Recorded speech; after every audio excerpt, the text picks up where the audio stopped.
like that. It's truly, truly magical. Tune into WildEarth every single day. It's in your nature.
This program features live coverage of an African safari and may include animal kills and carcasses.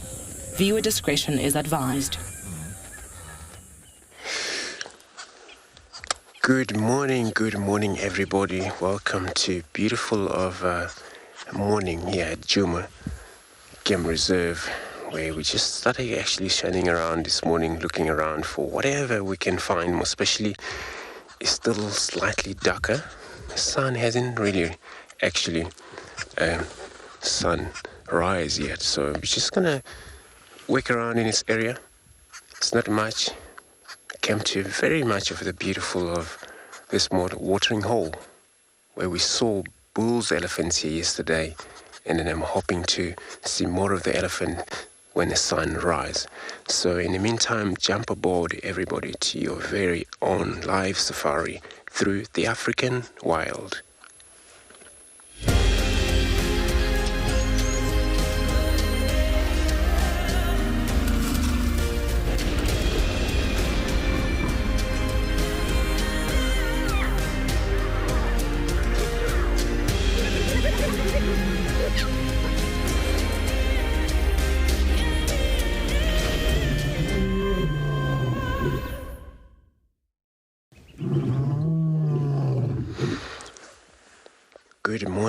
Good morning, beautiful people out there. Good morning. Welcome to Djuma Private Game Reserve here. We're sitting in this very beautiful, unique watering hole.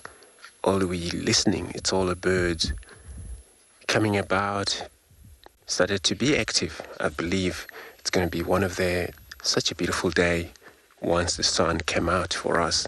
We're just going to find out. And my name's Andrew this morning, and then I have BK on camera.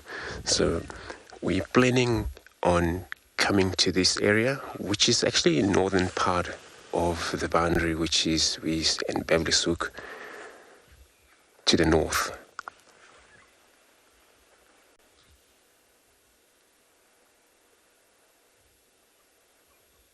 Seems so quiet. So everybody, we will really love to hear from you as usual. We love these questions and comment that you're always sending to us. And then you can send them using hashtag WildEarth on Twitter and also at FC. If you're under the age of 18, you can also pop us an email on kidsquestions@wildearth.tv. That's actually, it's one of the drone that's always mobile about. They're hoping to follow all the animals they can find, the drongers. So also you can easily go on WildEarth website, register there, and you head over to the live safari page and you can submit your question there, and then we'll be answering them for you.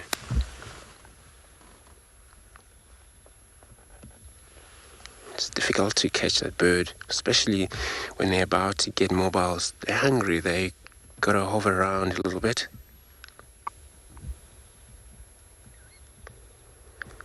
So my plan this morning, I'll be searching this area. I'm hoping for maybe a leopard around, and then later on we're gonna go start look for these lions. We saw them moving through this beautiful herd of elephants yesterday in the darknesses. And then Cedric, he will be also searching around, hoping to find anything on the other side. And Dan and Ngala, probably they will be joining, as well as at Pridelands with JP there. And then we're hoping for Trishal in Cape Town later on. So this is how we're going to be entertaining everybody.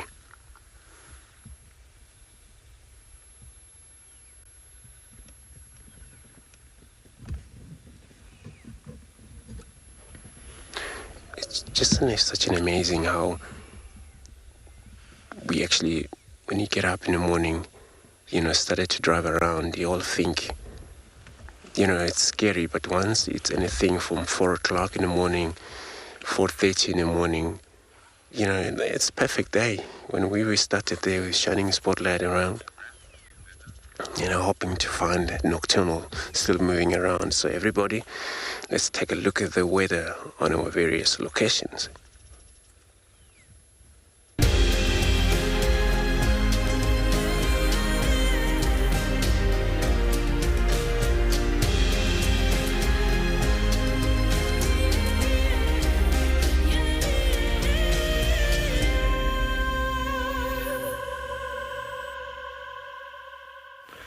Good morning, welcome again to Djuma Private Game Reserve.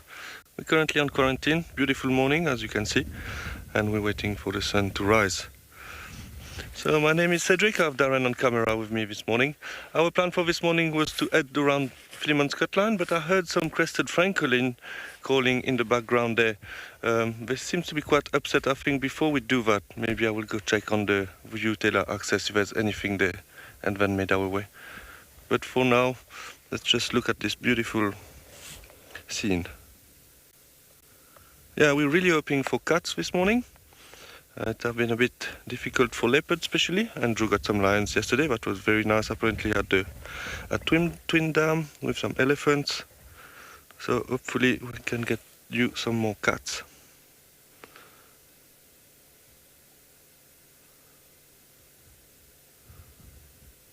Okay, so I don't want to lose too much time. I'd like to go check there if there's anything first and then make our way. I did have a bit of a rough start this morning. We had to change a tire. Yeah, when I got to the car this morning, one tire was a bit flat, so I decided maybe we should change it before leaving camp. But now we're very happy to be out. And it's not very cold this morning, so it is nice.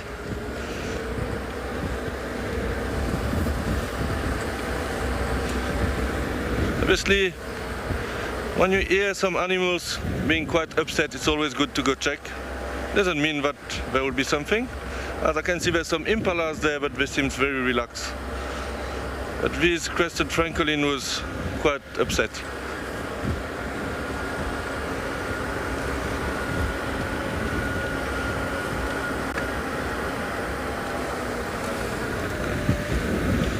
Didn't hear any alarm calls from impalas, but like we're looking in that direction, the two of them, I don't know, I will try to show you now.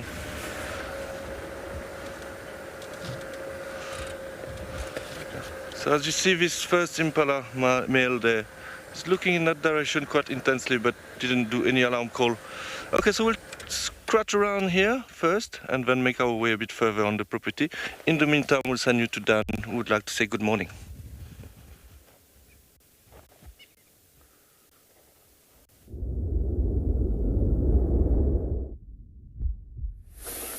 Cool. Good morning, everybody, and welcome to andBeyond and Ngala this morning. Come back to where this buffalo carcass was from yesterday, and it's the same animals. It's this lioness who's busy feeding on the carcass. 3 little cubs. So it's the 2 other cubs and one, looks like one young male. But good morning, everybody. I'm Daniel Fisher, and on camera this morning we've got Johan. It's quite crazy how yesterday we were talking about summertime and kind of spring approaching so soon. But this morning is back to the usual freezing winter. And Johan and I have both got gloves on, beanies on our heads, and it's pretty chilly. We're looking really forward to the sun coming up. But what a great start we've got here this morning. Super lovely to be able to spend some time. And it's crazy how little attention this carcass has brought, in fact. I would have expected at least a few hyenas to be in and around the area. It'll be interesting to see how the day progresses. Just going to keep quiet a little bit. You can actually hear her.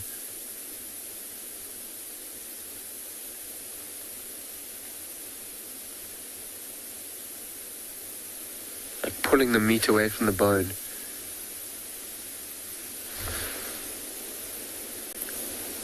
All those sensitive viewers as well, I know this might not be ideal, but it is how it works out here. And I mean, particularly look at that face, how they've eaten the softer cheekbones away from the buffalo. And it's amazing how those cheeks are kind of stripped completely bare. You'll see they'll actually lick that kind of part of the buffalo, or any bone in fact, and they've got these very rough tongues that are able to actually strip meat right off of the bone.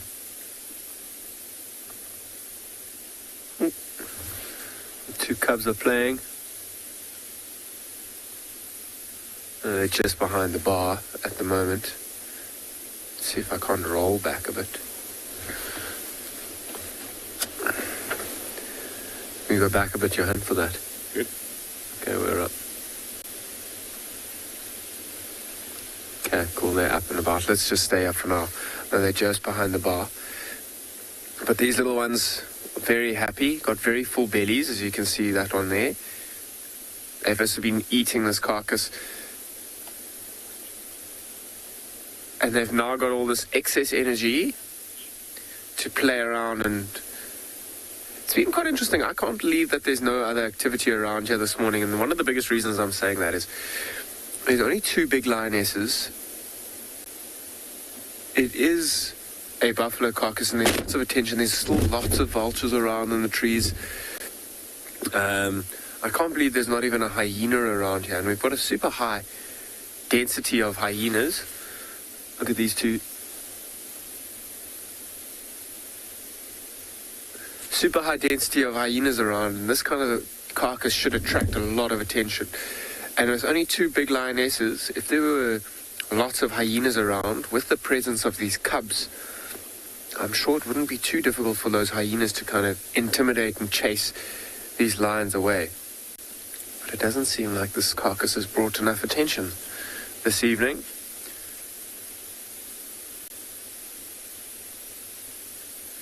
I mean, it's still quite early as well. I'm wondering if there aren't other lions or the rest of the Birmingham Pride moving around this morning, and they'll be kind of looking out for signs of the vultures. They might even be trying to follow these lionesses, and you'll see they'll kind of, particularly the males, will put their noses down to the ground, and they'll follow very closely in the last footsteps of these females and the cubs, just to kind of check up on them. And if they come in here, they'll come in and kind of overthrow the carcass very quickly as well. I mean, the lionesses and the cubs have all eaten significantly, so they wouldn't be too upset for now. They would just lie around on the outsides. They're also kind of waiting for the sun to come up. Yeah, so it's going to be an interesting one to just sit here and watch for the next short while to see what happens.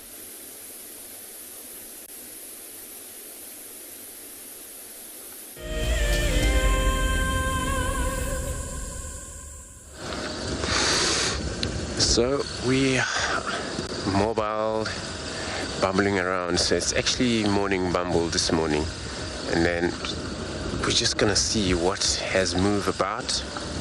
It's cool that I'm not actually using spotlight anymore, that I can see through. And then I also believe that when we started I didn't miss much because it was actually shining that spotlight as usual. So we're just gonna see. It's actually also easy because we're the first to drive around this road, so it's all we do, check carefully in these roads, making sure we don't miss these tracks of the cats we are looking for. The cats are the one that sometimes can be slightly difficult to find because they don't always use the roads. Can use the roads, but they mainly in grasses.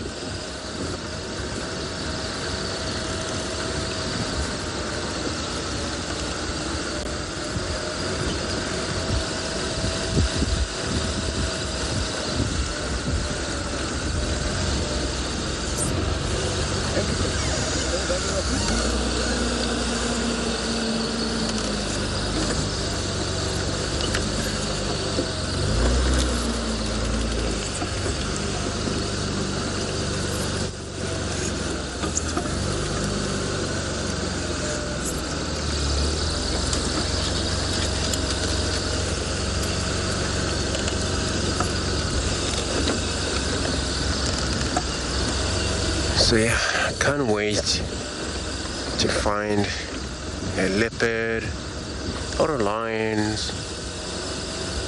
probably lions in a hunt this early of the morning. It will be a really stunning, great sighting.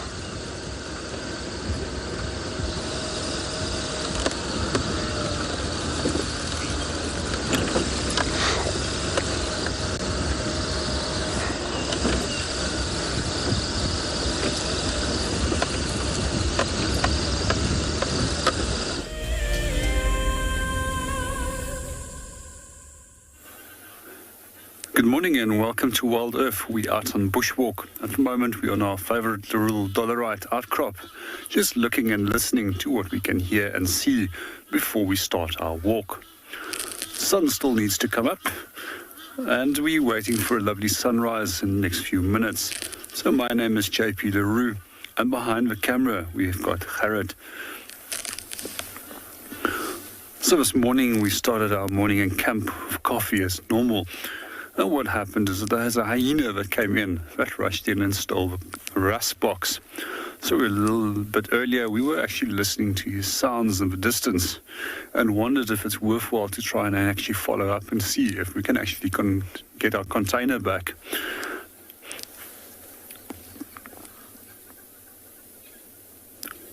So our plan for the morning, we're going to start from Ndlovu Dam, and we're going to do a circular route, which we're planning on to go as towards the zebra plains and see if we can go and see some plains game species this morning as well, and then return back to the dam as the temperatures increases. Hopefully by then, as the temperature increase, some animals will be coming down to come and have a drink.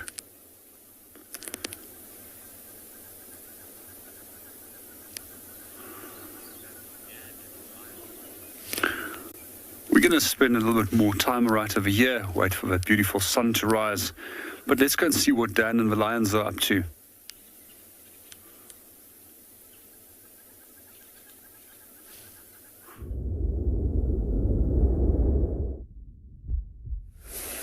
Good morning, everybody. Welcome back to andBeyond Ngala. JP, such a pity about your rusk this morning, but I'm just sitting here kind of waiting for the sun to rise.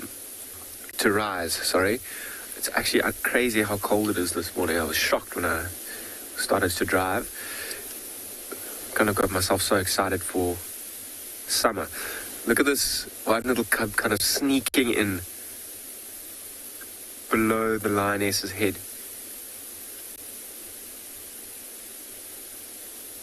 It's amazing. Let's see how patient and tolerant she's going to be.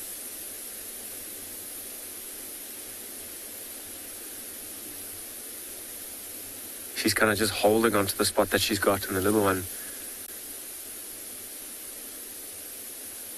pushing its way in there.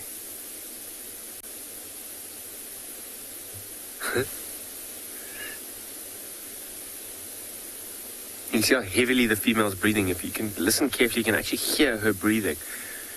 She's kind of panting very hard against the carcass there.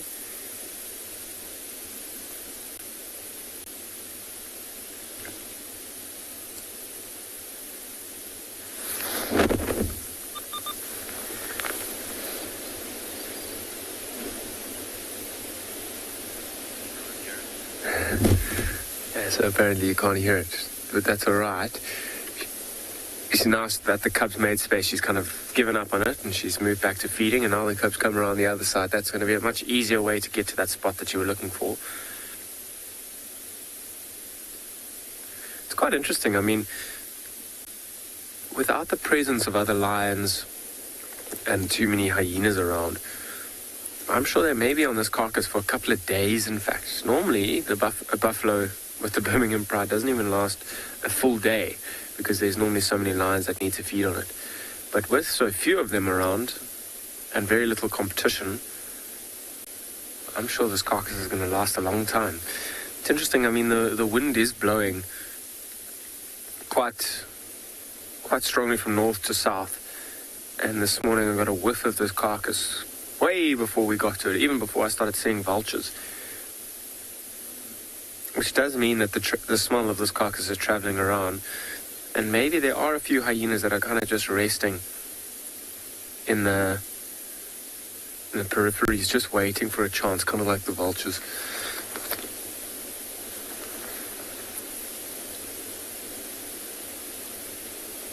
It's amazing how that little cub just flips its ears back, tries to sneak into that area where the female is.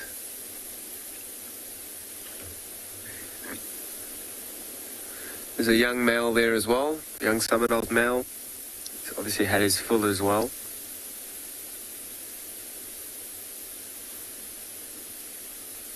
Just kind of waiting and resting. I'm sure he's just waiting for the sun to come up.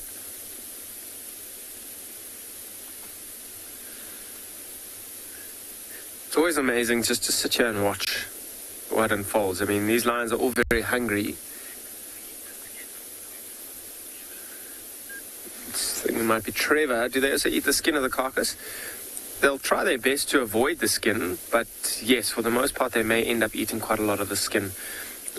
They'll cut through it with their special teeth, try and lift it, but come to the end of the carcass, they may in fact eat little bits of the skin. They'll try and leave the skin as well, and that'll kind of be left maybe for some hyenas to come through and eat. But they will eat little bits of the skin. They'll try and avoid it, but they may end up consuming some of it. Now all the cubs seem to have got up. They look like they're ready to feed.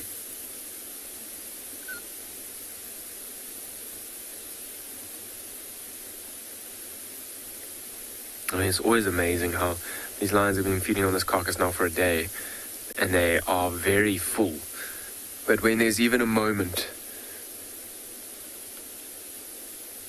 to go back and feed, they take it. They have no idea what's going to happen in the next 5 minutes or so. So they need to make sure that they are as full as they can be all the time. Because if two large males or a large male came running through here, these lions would have to make lots of space. Because of the age of these cubs, they'll be very vulnerable, and just one incorrect position will potentially be fatal to these cubs. Look how the lioness has also got her ears flicked back, not moving anymore, just waiting for that cub to give her some space. But they're quite tolerant. Those cubs are quite small, and the lionesses are quite tolerant. She wouldn't be so tolerant if that sub-adult male was maybe around. He's just almost a year and a half, that male, and getting to be strong, big and strong. But if he tried to push his way into this carcass, that lioness wouldn't be so tolerant. Look how the cubs are both eating right around that lioness's face. I wonder if they aren't kind of taking cues from her as to which is going to be the best place to feed on first. And you'll see we did notice the cheekbones of the buffalo gone first, nice soft tender meat. They'll also eat the rump first. And there are certain parts of the meat in particular cuts that taste better, and they will eat those first. And I wonder if these cubs aren't just watching and learning from the female. This little cub has found itself a buffalo leg that is busy attacking.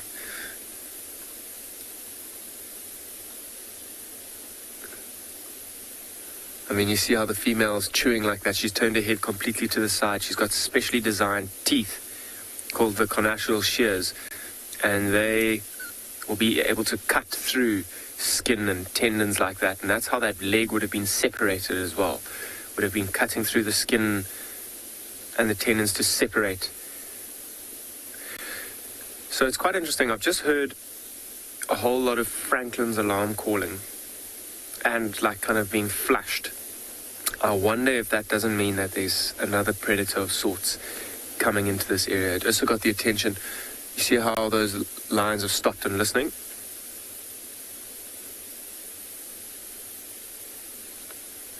One of the bigger lionesses actually got up and has gone a little bit further to investigate. It'll be very interesting to see what happens here.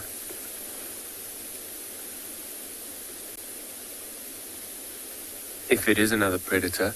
See, there's that lioness on the other side, the furthest away there, is walking away from us, and this younger one as well is going to investigate.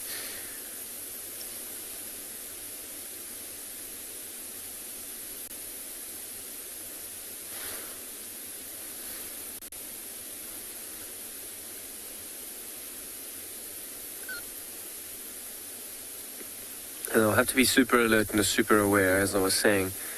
If another bigger, stronger predator comes into here, with the presence of these cubs, they're going to have to be very careful.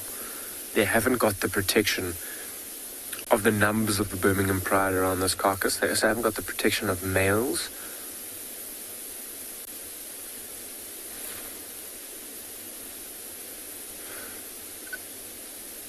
We were just chatting about it earlier. JP was kind of waiting for the sun to rise. The sun has just popped into view. I think that's worth a look for now as well.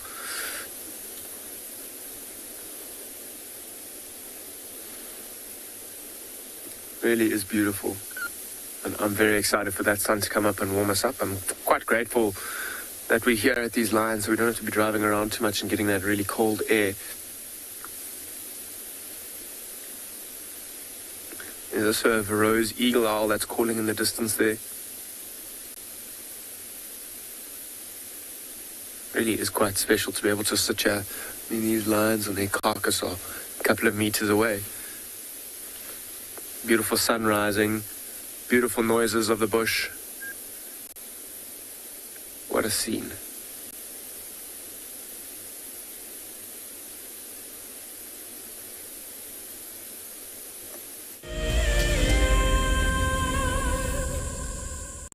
As we celebrate Women's Month in South Africa, we acknowledge and thank those women committed to conservation, working tirelessly both on the front lines and behind the scenes. The Endangered Wildlife Trust is proud of the women who dedicate their lives to fighting to save species, conserve habitats, and benefit people. Here's to strong women everywhere who are dedicated to protecting forever together.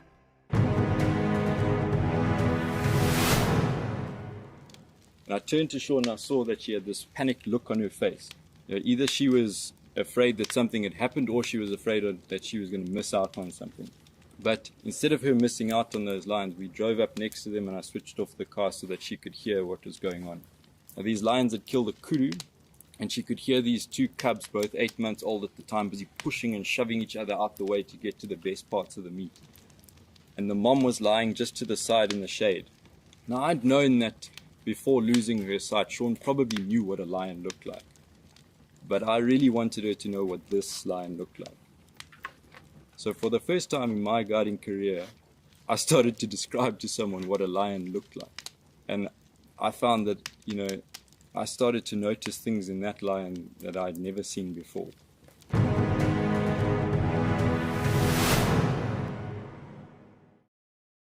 Something very, very interesting. I didn't plan this, but this is a scene rarely seen. This is what we call a journey of giraffe. So beautiful.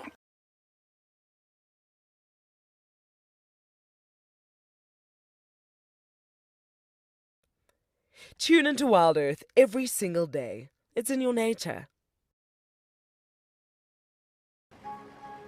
I love being a cam up for WildEarth. The animals coming right up close to you, especially like lions. Sometimes you get nervous, but you have to go with the flow.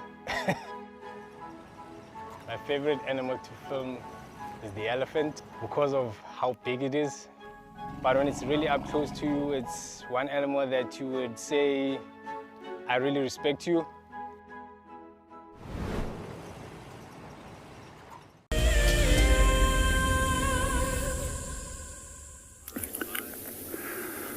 Good morning and welcome back to Bushwalk. We're in for an absolute treat again with another beautiful sunrise this morning. So one of the things that I like doing is finding myself little spots when it comes to sunrise as well as sunset. I call them sit spots. I'll go and spend some time over there. And generally I will notice how things change throughout the day as well as throughout the different seasons. But it's also one of those places where I will make sure that I don't have a mobile phone or any other form of distraction with me. It just allows you to relax as well as absorb everything that's going on around your environment. And it's also an amazing learning tool as you will start observing the smaller components of the ecosystem. I would like to encourage you to do so as well. And meanwhile, while I'm using my sit spot, I would like to encourage you just to enjoy that sunrise.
Well, we're going to start moving off from here. Let's hand you over to Cedric and see what he has up to.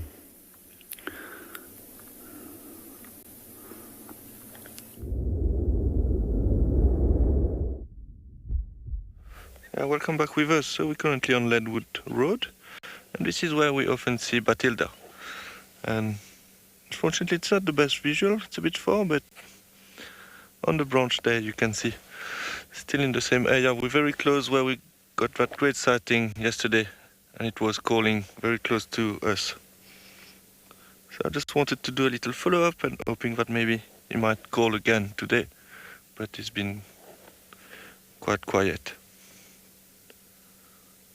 Yeah, so also we came in that area to check for lions. Apparently Andrew's lions crossed going in that direction yesterday. So we will drive around here and see if there's any tracks. Hopefully they will still be on Djuma.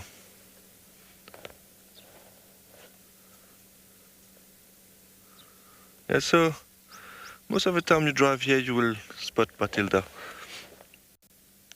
I can't see the adults though. Yesterday I saw the female, adult female, but now I can't see them.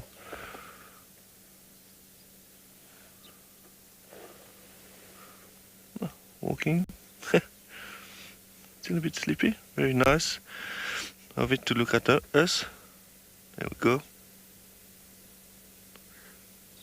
Amazing how they can turn their head.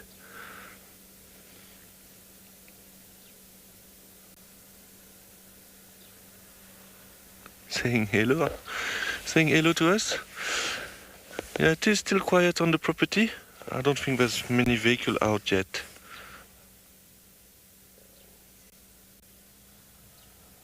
I really like battlers, especially when they become adult. They are very, very pretty, beautiful colors. Oh, maybe we'll try to find one today to show you, but I'm sure most of you knows how it looks.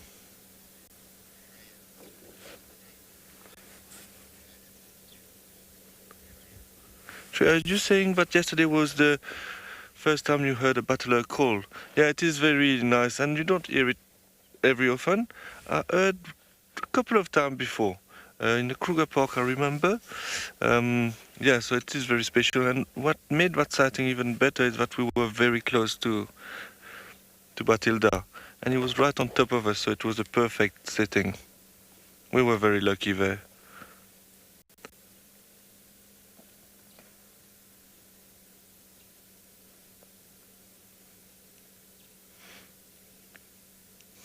So it's quite entertaining actually.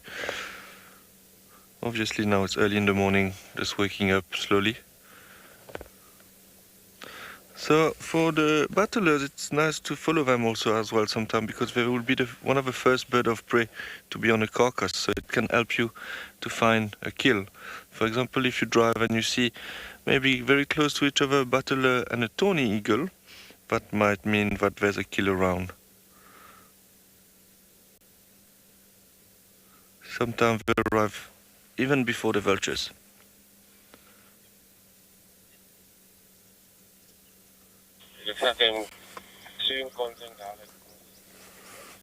Sorry about that. Sometimes we forget to put the radio down. And it can get loud sometimes.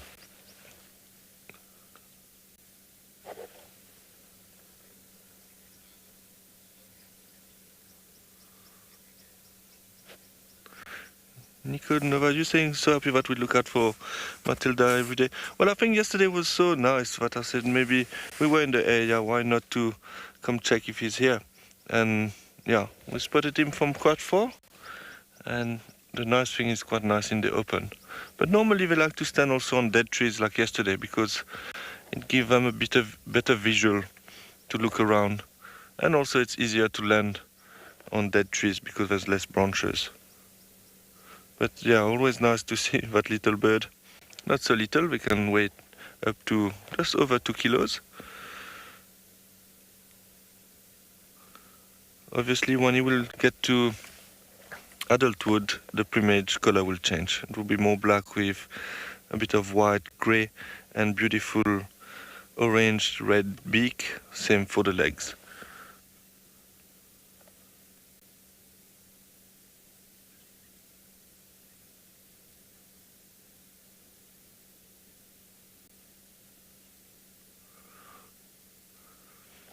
So we're just going to enjoy a little bit longer.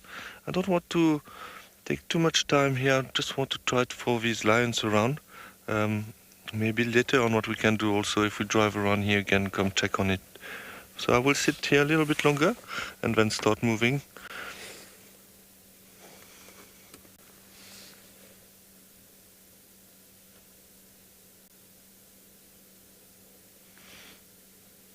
It would have been very nice if the adults was there as well. You could have compared the two different stages. When we arrived yesterday, the mother was there. But then, before we came live, she left. Okay, so I think we'll continue on our adventure on our side and see if we can find some lions.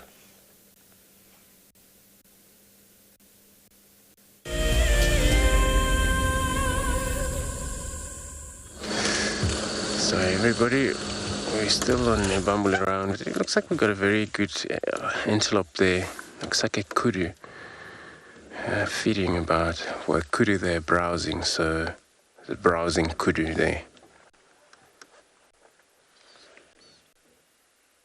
I believe the track that we're always behind, that male leopard, could be anywhere around in this bush, but we're still driving few roads here. Still hoping for leopard this morning. But kudu, they're doing their best, and they can, since the sun has already rise, and they all get excited though, and they all survived last night, but they can still get hunted also during the day by lions, male leopard around here, and the track we've seen looks like it's actually big male leopard that is in the area. Cannot tell which one yet.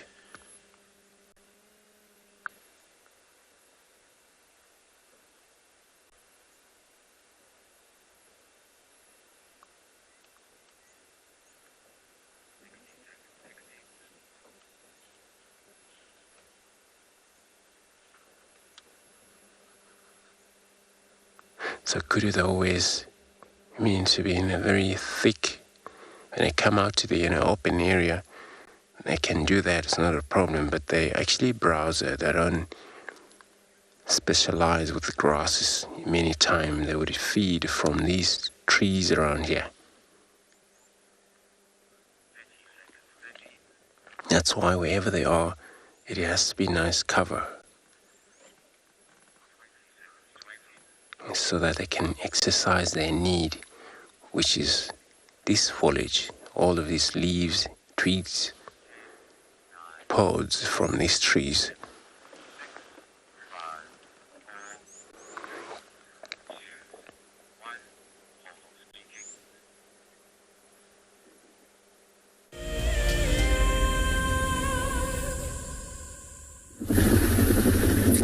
Okay everybody, welcome back. So unfortunately I've just had to leave the lions on the buffalo carcass. I've made some space for some other vehicles. It's only fair. And it'll be interesting. Maybe we'll go back there a little bit later, once we've had a good look around. Once again, I think with us being pretty central west, I'm going to continue to go west this morning. Wild dogs have been so few and far between on Ngala in the past kind of almost 6 months, I would say. Maybe not quite as long as that, let's say 4 months. And one of the biggest contributing factors is the fact that our lion dynamics and our lion population is so high and has been pretty crazy for the past 6 months or so. And it's kind of getting to the end of the denning season for wild dogs here in the Lowveld. And so let's go west and try and see if we can find some wild dogs. While I'm doing that, I'll send you over to Cedric.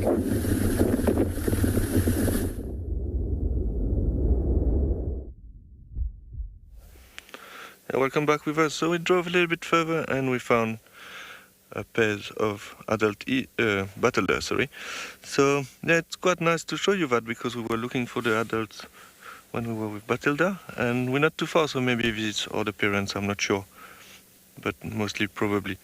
So on the left hand side it would be the female, and on the right hand side the male.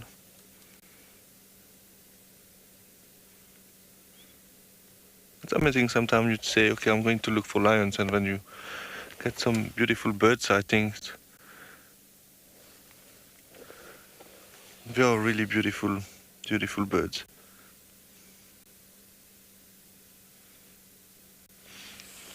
So we're still warming up, waiting the sun to warm them up, and a bit later they will start soaring and look for food. One thing which is very pretty to see as well, it's when they go drink at a water hole. It is very, very nice.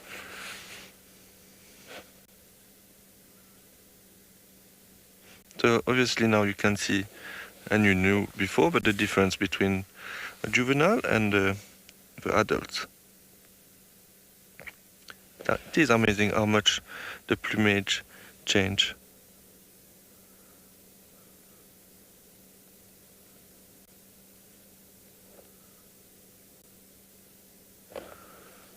The sun is coming up nicely now. It should warm up quite quickly today. If I remember well, I checked the weather. It might get a bit warm later on.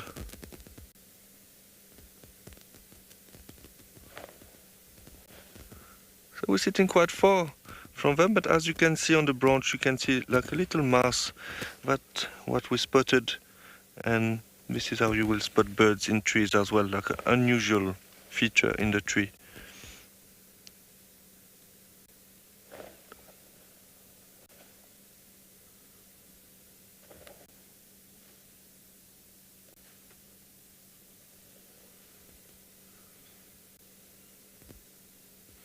I think battlers are one of my favorites actually.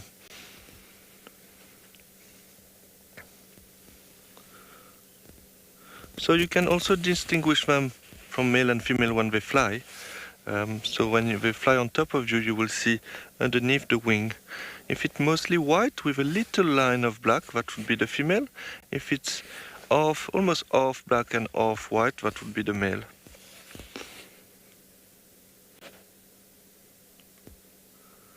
A bit of a scratch there.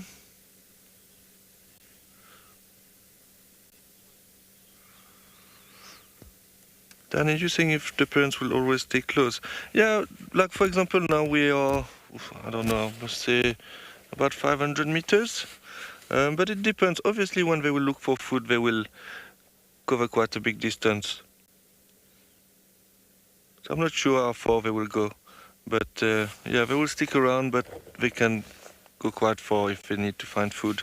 Obviously, if they find a carcass quite far, they will go there as well.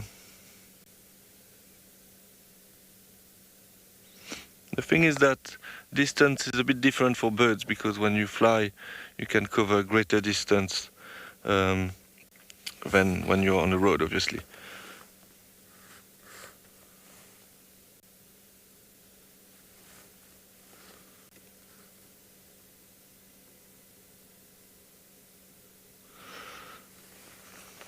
So they eat mainly small mammals, birds and reptiles, but also they will scavenge.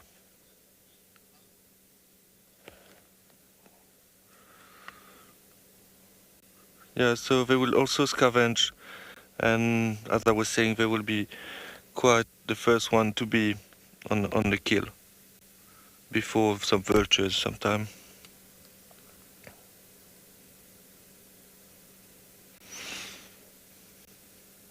It is very peaceful here.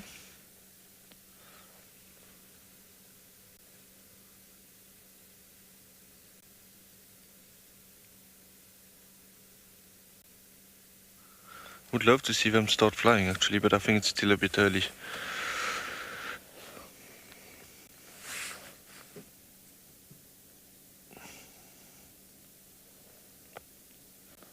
Yeah.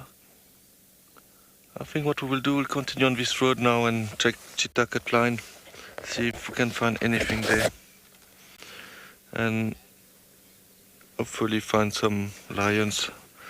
Okay, so let's start on our side, and we will send you to Andrew, who is on the move.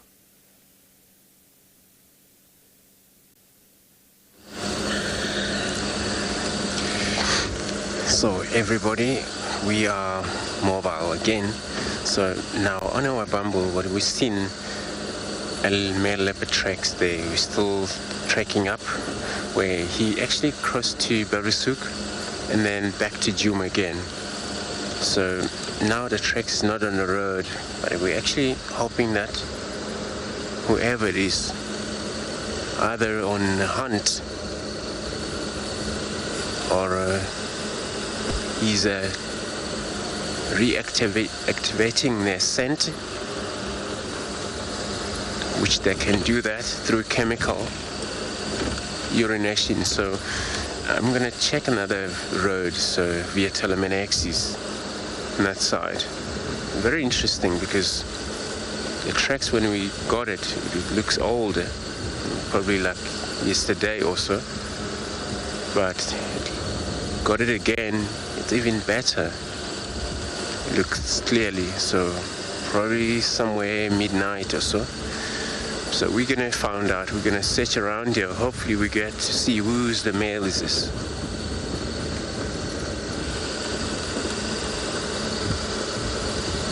Maybe it's it could be actually two male that come to an area. In Ghana, it can still come to an area.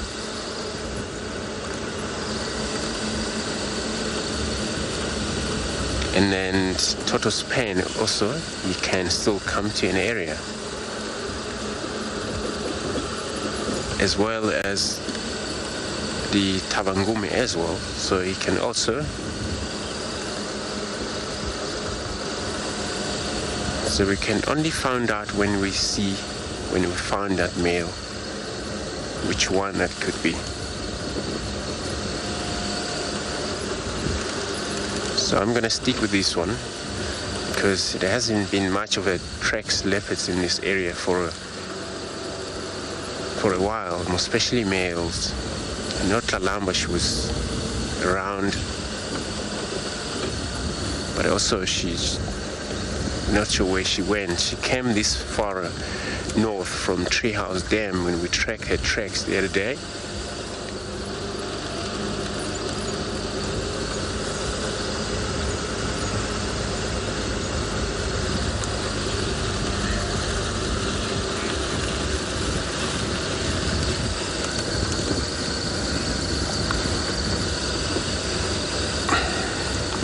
So you're asking since my cars are open, so I don't feel like maybe I would be attacked. No, I actually feel comfortable with an open vehicles. It works actually a lot better when it's actually an open vehicle, so that you're able to see where there has to be an open vehicle when you're in this kind of area. Sabi sense most, where it's a private game reserve, and the animals I get used to seeing cars like that, but we don't actually get scared at all. Most guides, so all of the vehicles in Sands, they're more likely to be like this, very much open.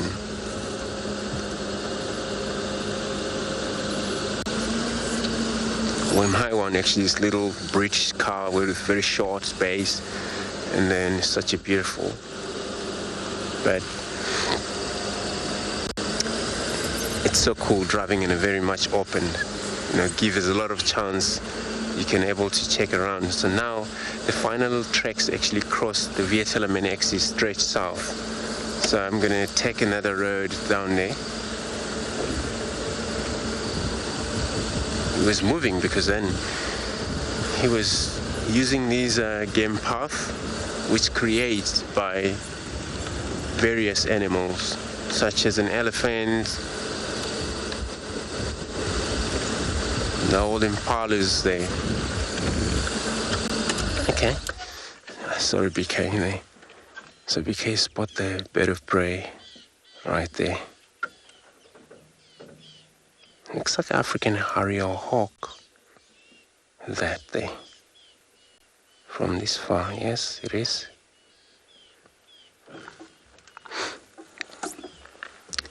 Hopping around in a tree. In search for searching holes in his trees for baby cheeks of a bird baby or a squirrel that may be still inside. They have very long legs. They were able to feed these legs into the holes, and they bring up whatever they can from the hole. And that's how they hunt.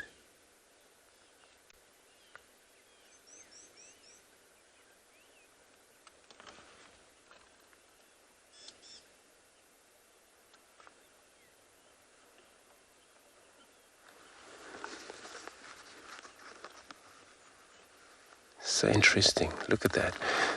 That's how they hunt. Hovering, see how it does. Putting its leg into the hole. Maybe there's something there. Very interesting to see.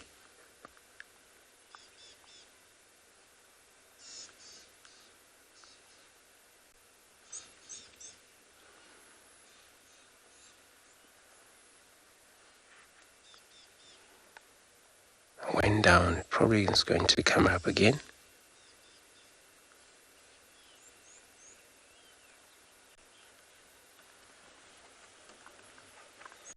It can hunt also from the ground.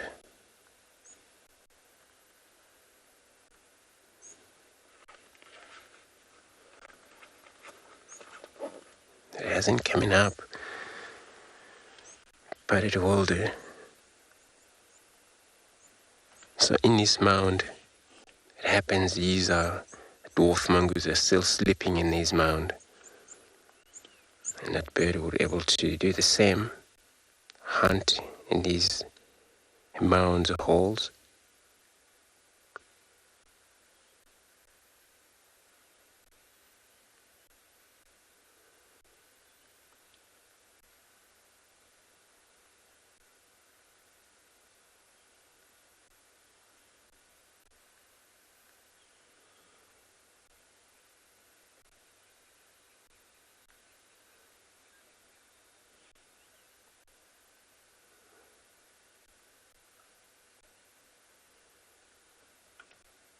It's not coming out at all.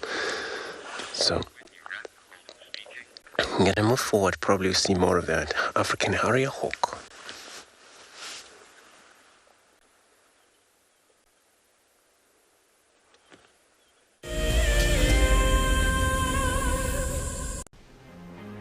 Calling all WildEarth explorers, we have a new and frankly awesome travel prize for you to win. andBeyond Phinda Private Game Reserve encompasses an impressive 28,000 hectares of protected wildlife land in KwaZulu-Natal, South Africa.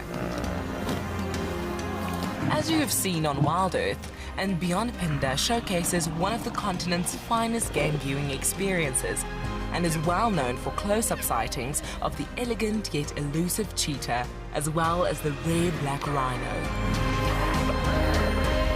Sign up to be a WildEarth explorer before the 16th of September, and you and a friend could be heading to the magnificent Phinda Mountain Lodge, where you will spend 3 nights escaping the real world at this ultimate safari location. WildEarth explorers, it's in your nature.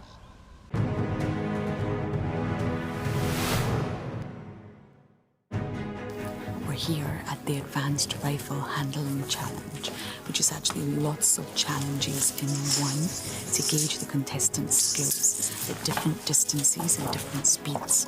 This is probably the challenge that the contestants are the most nervous about.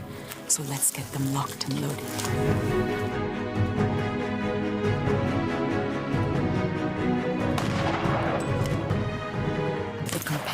Are now doing the Heelys halt, where they have to run back and forth to a target, turn, take aim, and shoot. And this simulates a chase in a real environment and gets the heart pumping and the blood pressure up. James gave us a demonstration, and the skill involved in this exercise is remarkable.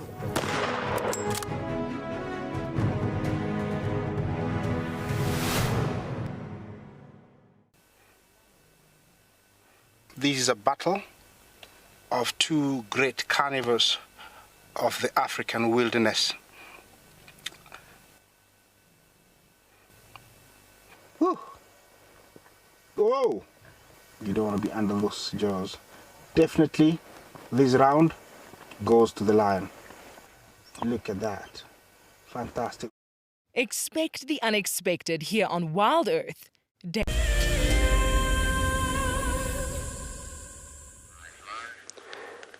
So everybody was still sticking with this African harrier hawk. They, though, then actually flew far from us, but we still got a visual of its little bit of a head sticking out. Whether it's feeding on something,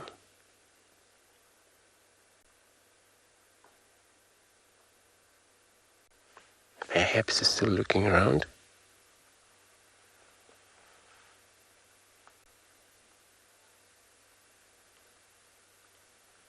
It's probably still hunting. So any of these holes in these trees will be checked.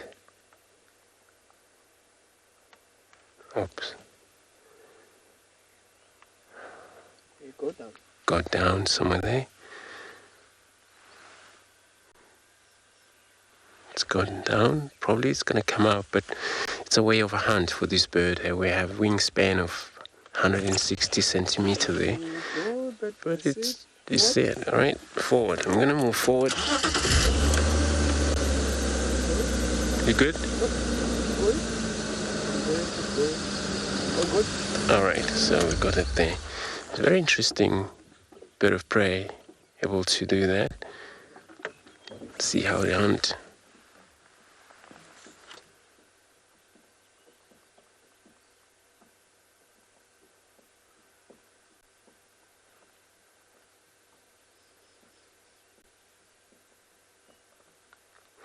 So if it ever got close to wherever the bird chicks it is around there, in that area, you would hear a lot of these birds will go crazy, and because now they want to push that bird of prey away, may sometimes be attacked by various birds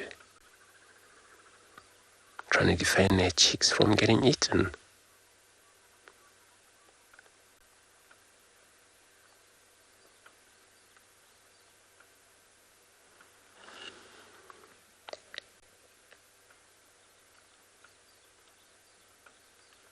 Wow, very interesting. It's hovering around, it's jumping tree to tree. And it's also just an amazing how we see them go down to lower branches. So it started from one of the topest high tree around here. No, I think it's somewhere there. We lost it, but I think it's gonna it's a very active bird. Definitely it's gonna pop out again.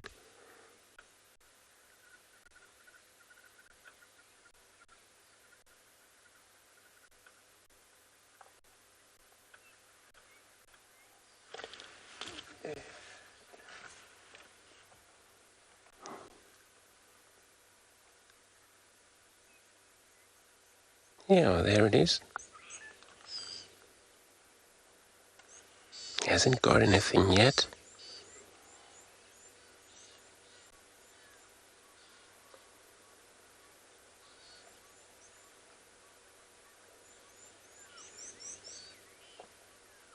I'll pretty much search by sight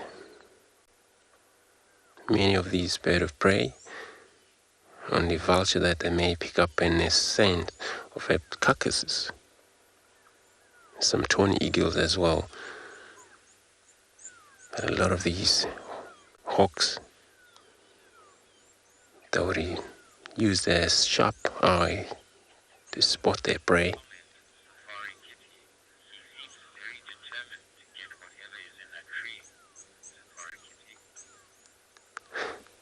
Safari kitty is saying it seems to be very determined to see what is in a tree. You're very right, though.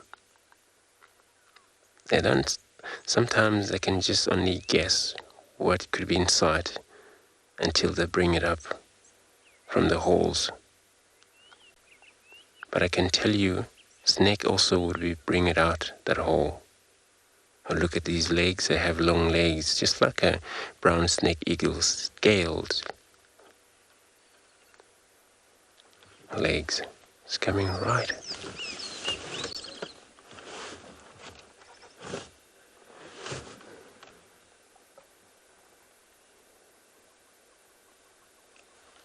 gonna cross close to the road somewhere there. Yeah, so I'm gonna roll forward. Very interesting. Witnessed actually bird hunting early in the morning, hoping for their own meal. Why not when you're hungry?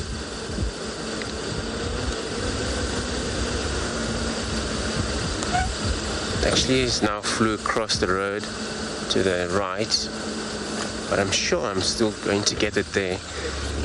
It's in one of that tree. So I'm gonna roll forward.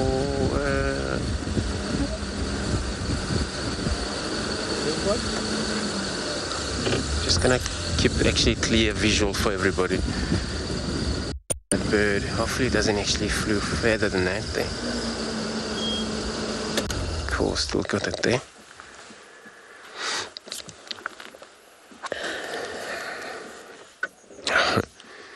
Oops, that's a finally flew off. But everybody, that was such a beautiful sighting of hawks hunting around. So everybody, I'm going to send you across to Cedric, who's also had another bird out there.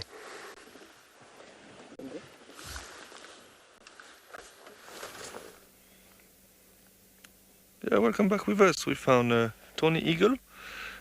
So nice that Andrew was with a RSA hawk. Earlier there was actually two RSA hawks irritating that tawny eagle. So it looked like it's a very good morning for birds. So that tawny eagle is sitting there on top of that tree. It looked like to be a jackalberry. Sorry, I apologize for that. Struggling a bit to speak this morning.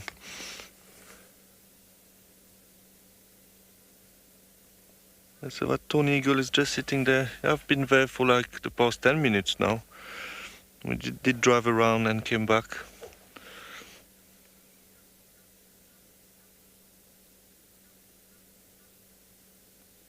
So it was nice to see the size difference between an RSA hawk and a tawny eagle.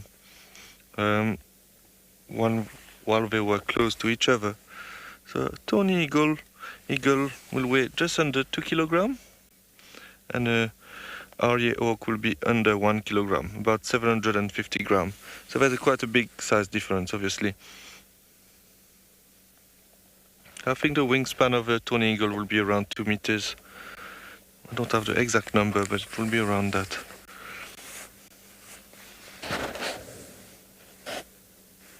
Also, they have a wide range of prey, including even small mammals, which would be quite interesting to see actually, while they kill it. But they will also hunt birds, reptiles, frog, even some fish.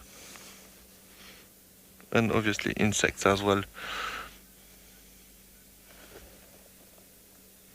So we're not far at all from Tswalu Dam, so I was thinking now maybe while we're doing some birding, after here go to Tswalu and try to find a fish eagle.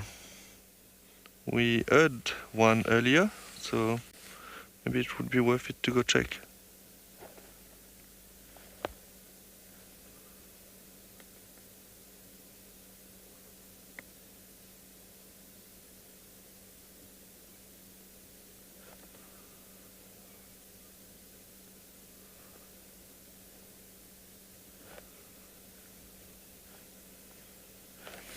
So basically in the morning most birds like to wait and that the hot air start to be able to fly, especially the vultures. So in the morning they like to bask in the sun and wait. Okay, so I think we'll go check Tswalu Dam and we will send you to Dan, who is at a water hole at the moment.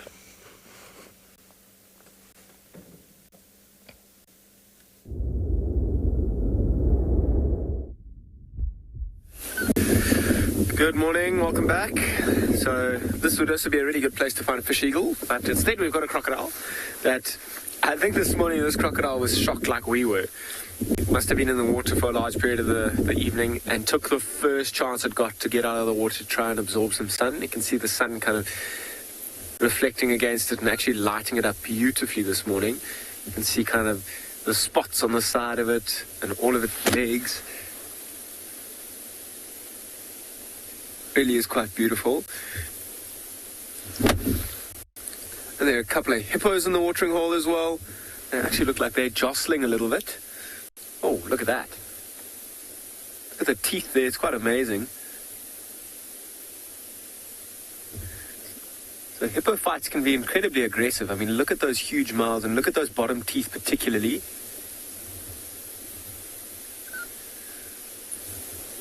I mean, for herbivores, look at the one on the left, kind of scent marking as well, or spraying its dung. Not scent marking, excuse me.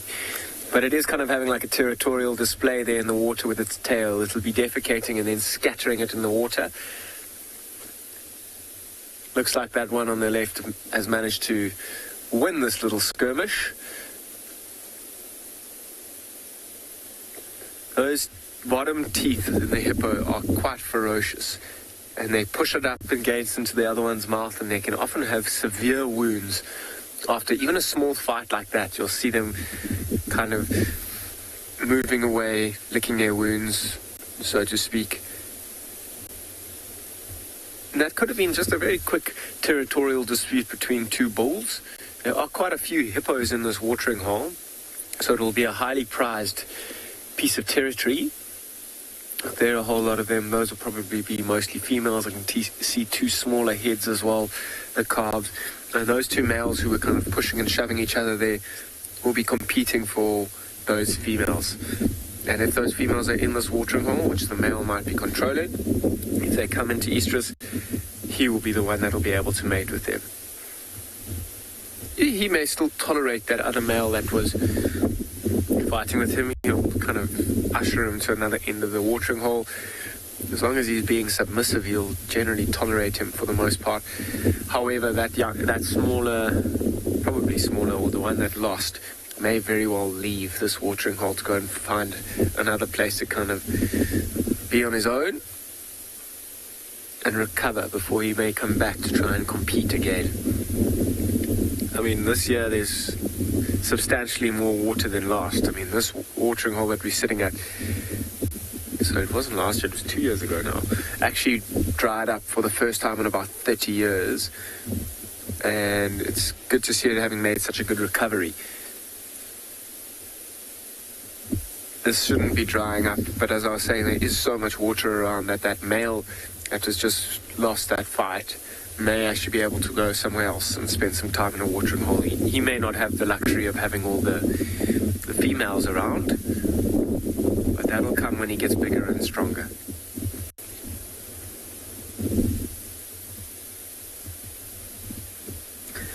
Kind of just sitting here as well, listening very carefully to the sounds that are around us. The wind is starting to pick up. I'm also really hoping that I see some impalas running quite quickly and some wild dogs running through.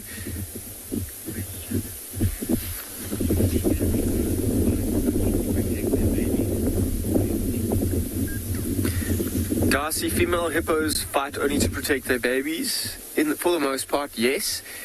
Females have got no real competition for territory.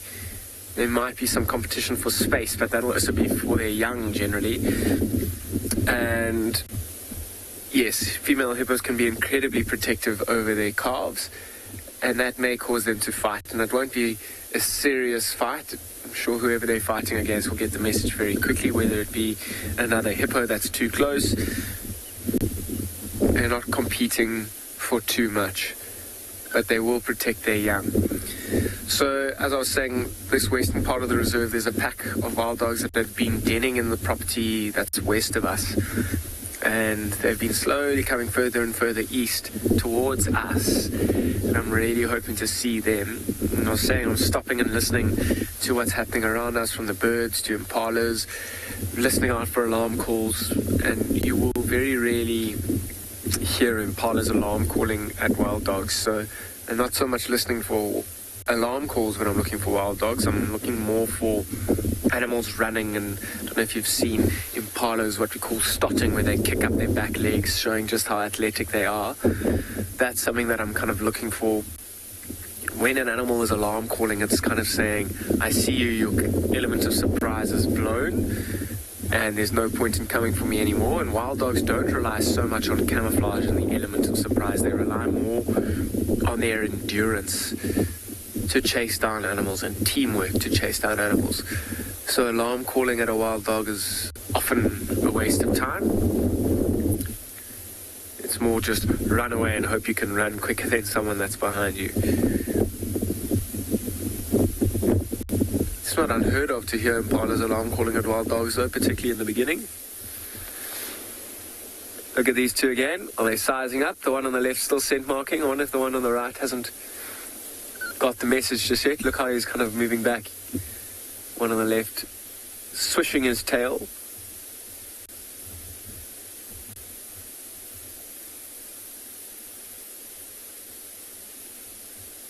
See all the females and the calves around watching. Oh.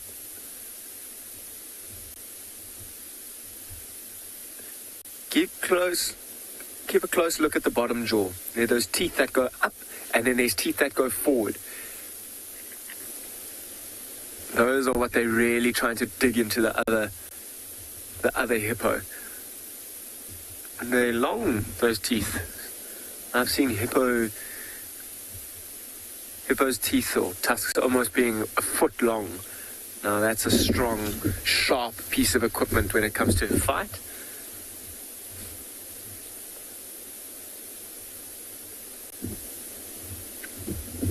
But the one on the right, I think, has finally got the message. He may try again another time, but he's being out-competed all the time. I wonder if he's not trying to push and shove him to the other end of the watering hole, or in fact, out of this watering hole completely.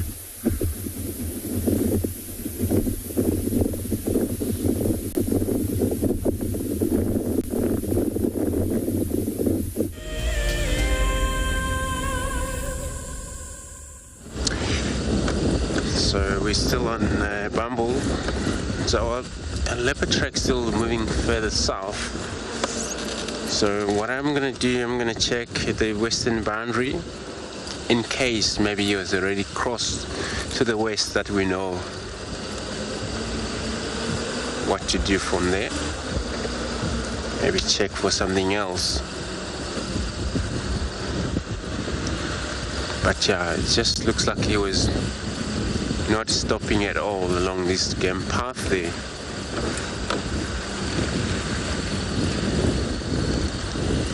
Probably was a patrol that male was doing last night.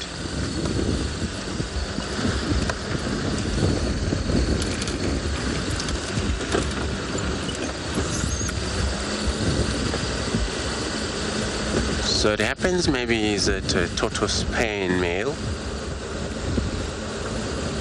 But I'm going to check that boundary. If you cross west, then it's going to depend which property. If it's the Ratusa, we can follow there.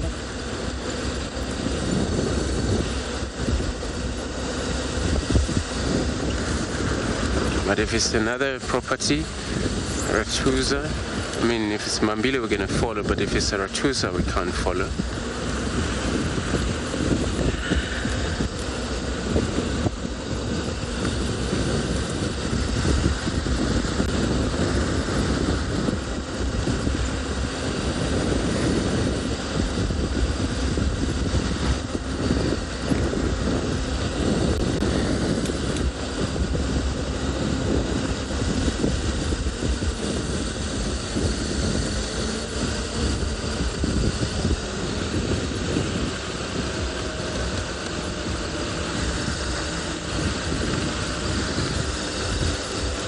Nigel, ready?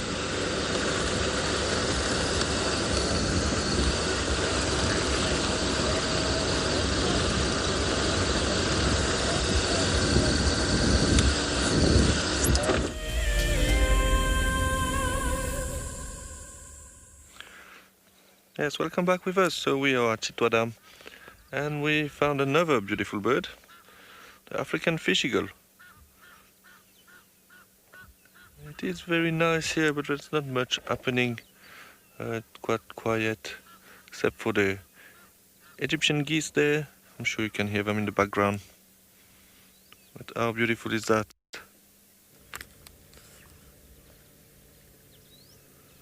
Yeah, we did so quite a lot of birds this morning, but very, very nice birds. From the battler to the RSA oak, tawny eagle, fish eagle, very nice.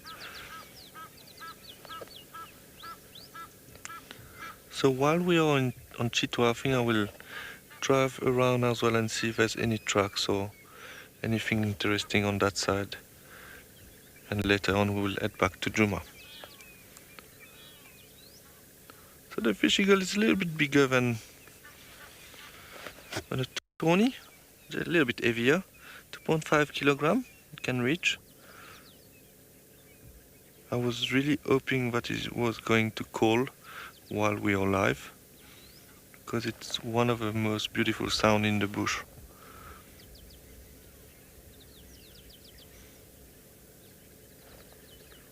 Looked like something caught his attention in the water. No. Would be awesome to see him catch a fish as well.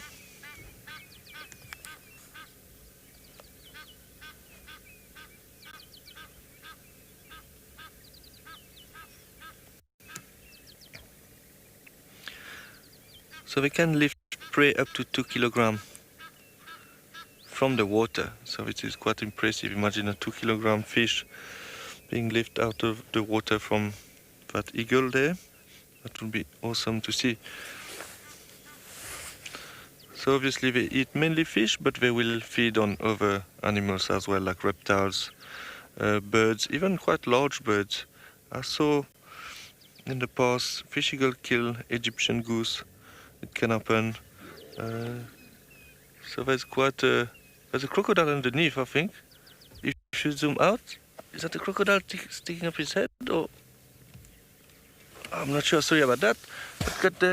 Look at that. How amazing is that? Looking at the bird. Oh, there's 2 crocodiles. Look like, I'm not sure what they are doing. But I heard a sound going. That was very cool to see.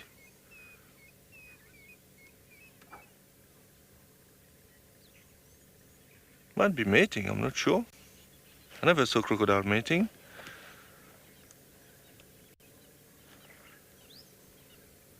I even forgot what I was saying now.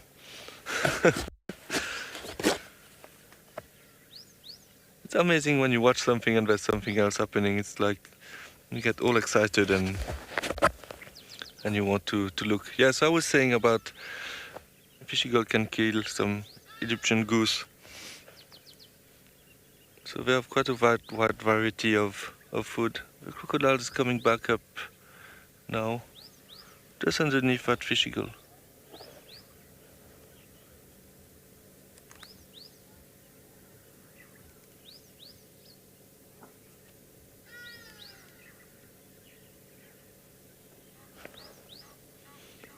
It's always nice to spend time here. It is beautiful and there's always some type of activity going on.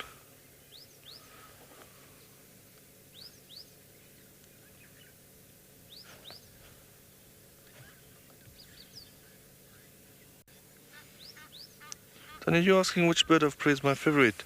I'm not sure. I don't really have one definite favorite, but I really like the fish eagle. I think fish eagle are pretty cool. Yeah, so maybe I would say fish eagle, but it can change sometimes. So I don't really have a definite like one that I like the most. But what I like with fish eagle, for example, they are very pretty, and when they call, it is very nice. Of course, you also have smaller bird of prey, which is very cool to see as well.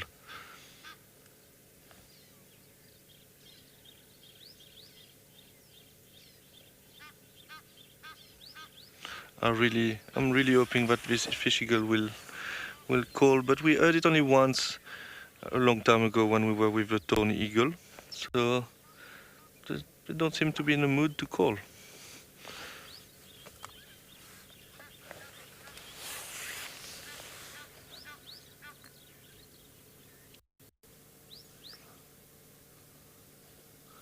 I'm just checking around with my binoculars if there's anything else we can look at.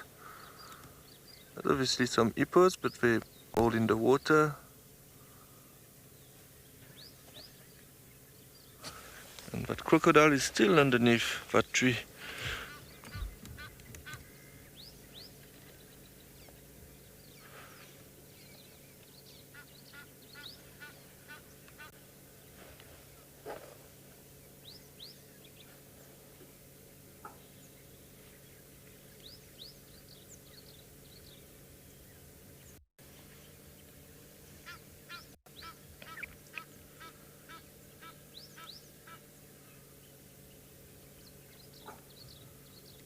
Oh, it is so relaxing here.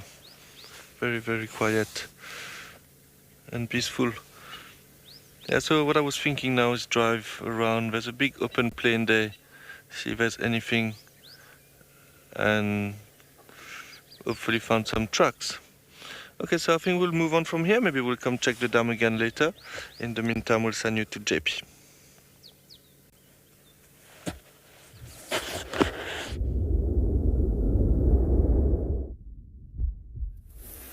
Good morning and welcome back on Bushwalk. We found something really interesting this morning, and these are the eggs of the tortoise. I would suspect that this is most likely from a leopard tortoise. And what has happened is that they've been dug up. And the most likely culprit has been a honey badger, or maybe even a rock monitor that might have dug up these eggs and then consumed them. I find the eggs of tortoises, terrapins and turtles quite interesting, as that they are dependent on temperature.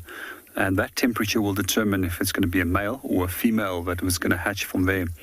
We find that generally with warmer temperatures, when it comes to tortoises, terrapins and turtles, it will lead to the development of females, while the cooler temperatures will lead to the development of males.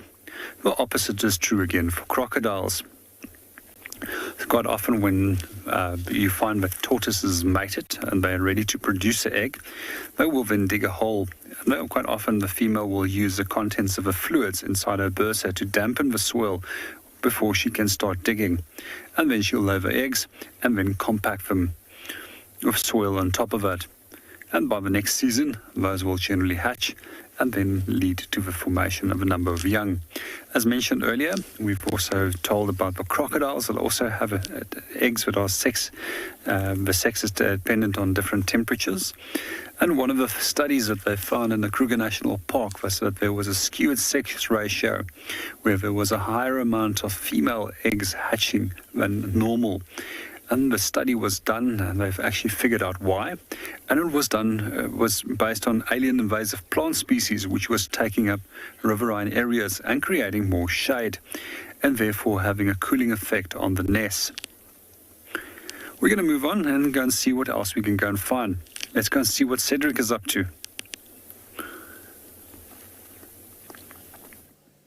Yes, welcome back with us. What a nice surprise. As soon as we drove off the dam, another vehicle showed us to come in a direction, and we found that beautiful male leopard. I didn't see the front of it yet, so I'm not sure which one it is. So if any of the viewers know, please let me know. As you know, I'm not familiar with all the leopard characters already, so and it's always nice if I can learn from you guys as well. What I'm a little bit worried now is that he's looking in that drainage line. Is probably interested with something, but if he goes into that drainage line, it will be very, very difficult to follow. But what a nice surprise and morning.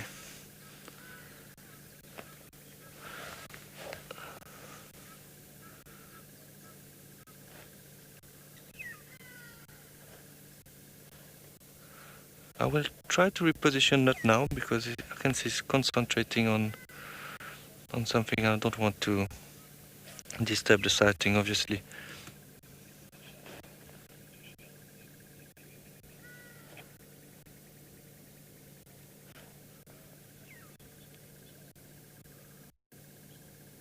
Looks like there's something that you want to hunt there.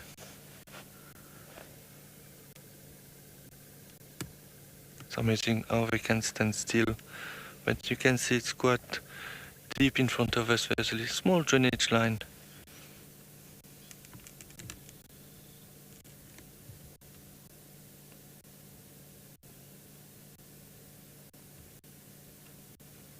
I'm so happy to find a leopard. It's been 4 drives now without any cuts on my side, so that's a very big relief. And if we could see a kill now, that would be even better. Yeah. So this is Tingana, and Darren was right. He said to me it might be Tingana, so well done, Darren. It's the first time that I see Tingana. So it is quite nice.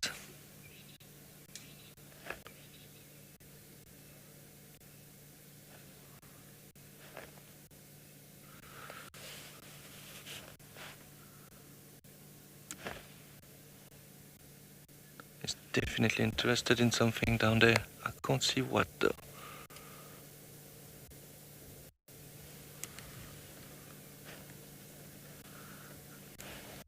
We are very close to Tswalu Lodge, so he must have been around quite close to the lodge.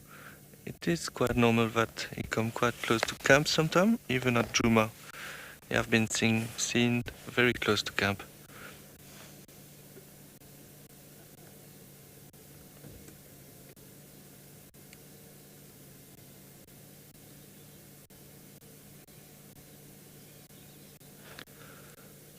Standing still like that, it's amazing.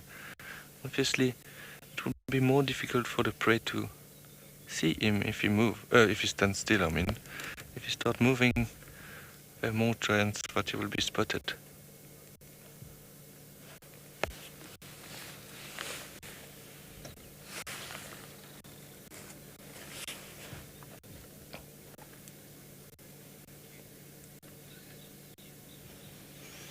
Yeah, so apparently Tingana is called a duke, and some viewers are saying very, very happy to see him, because apparently it's been a while. Yeah, so that's nice. I'm very happy that we got lucky there. We were at the right place at the right time to join that vehicle.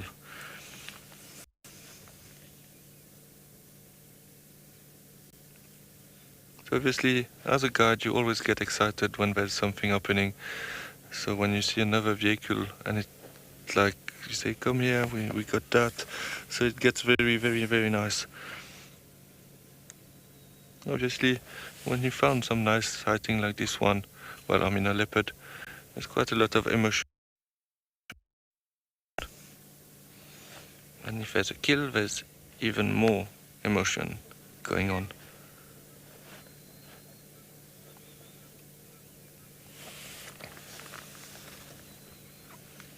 Yeah, first time with Tingana.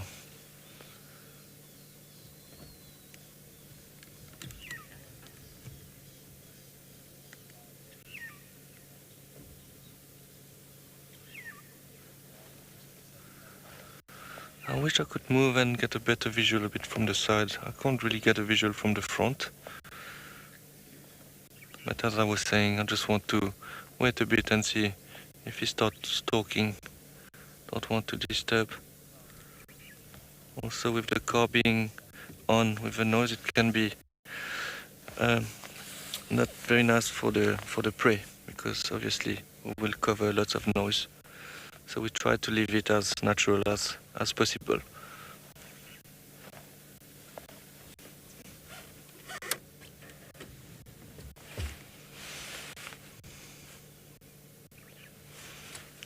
Do you see what he's seeing there, Darren? Or?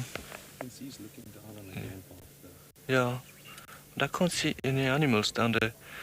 The cameramans are generally a little bit higher than us, so it's always good to check with them if they can see something else.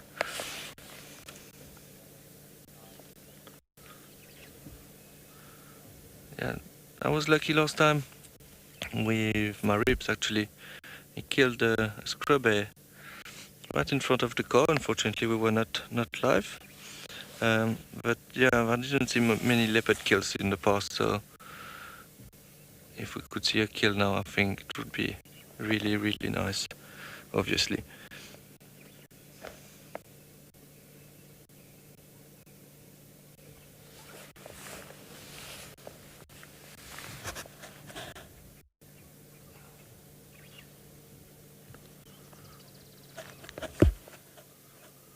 So I'm trying to look in my binoculars now if I can see anything, but I can't see anything.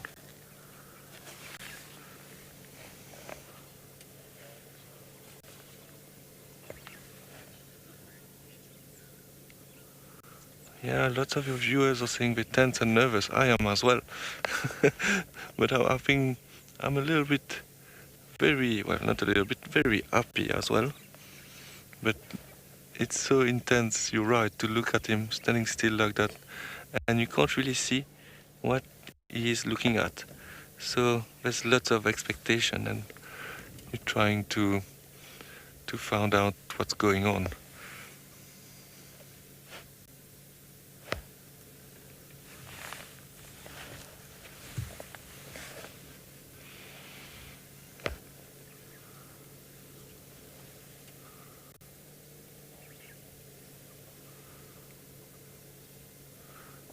I'm not sure if there's a lot of bushbuck in this area, but bushbuck tend to like this drainage line. But I don't see a lot of vegetation. Most of the trees doesn't have leaf or anything on it, so it might be anything.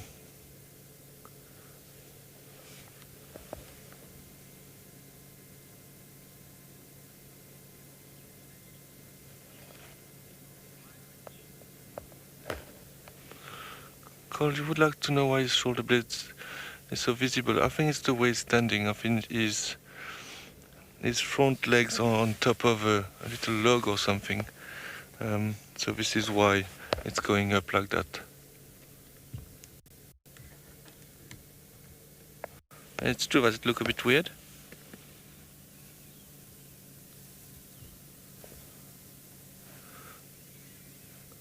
You see, when you're on a drive like that, you have to have a lot of patience, because look at him move so slowly. So he's very, very interested in whatever is down there now. Yeah, so you have to stick with them, and obviously it's awesome, but you have to have patience and wait, and this is where you will get most success.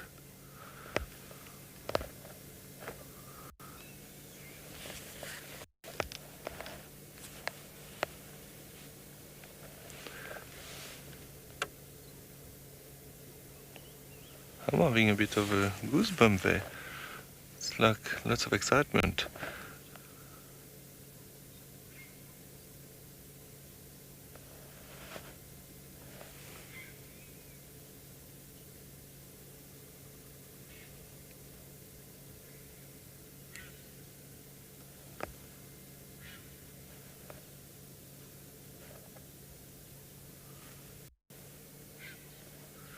I really wish I could go a little bit forward, but I really doesn't want to disturb the sighting now.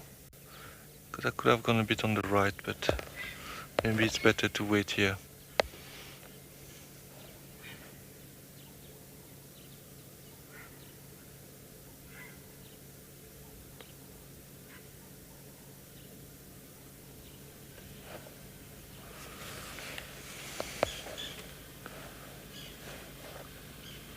So there will be more vehicles joining us now, so I apologize if there's a bit of noise.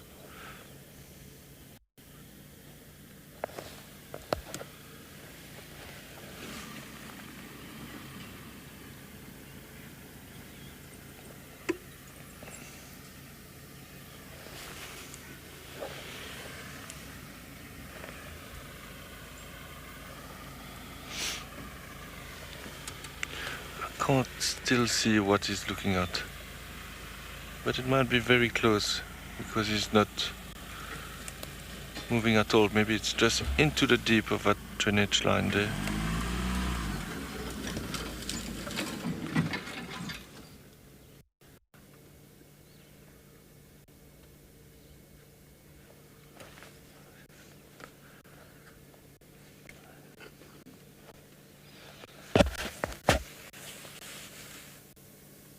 Something needs to happen soon.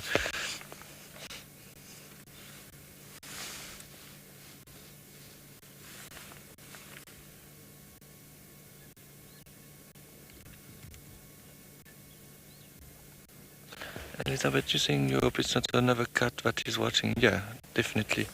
Obviously, if he can catch another cat, he might kill it. Yeah, I think it would be better to see him catch a bushbuck or one type of antelope. But, you know, sometimes when this happens, it is part of the bush and life in the bush. But obviously, it is not nice to see.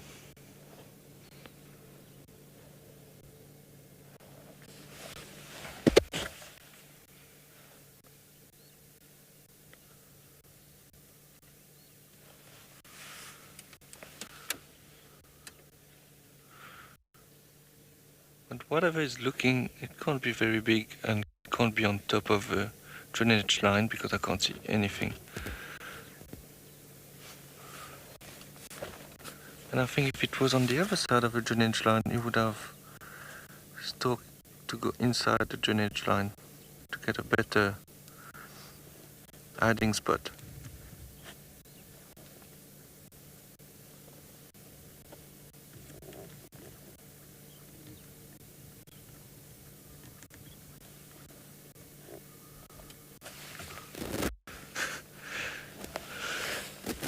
Need to have a lot of patience.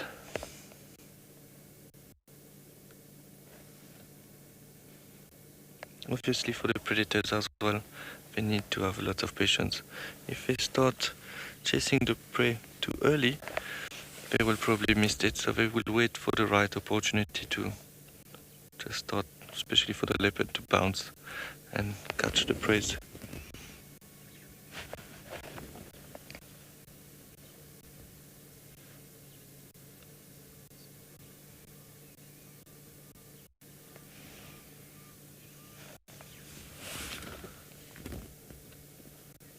It's a little bit frustrating to not know what he's looking at, but there's also a lot of excitement. Like, hopefully, you know, you will be surprised, and whatever he's looking at, we will be able to see it.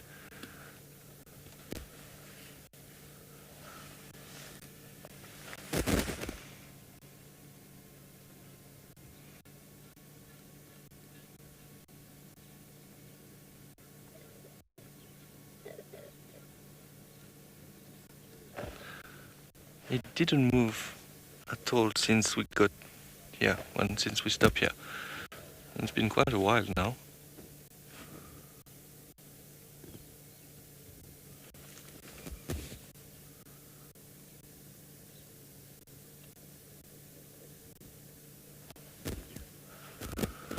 Oh, man.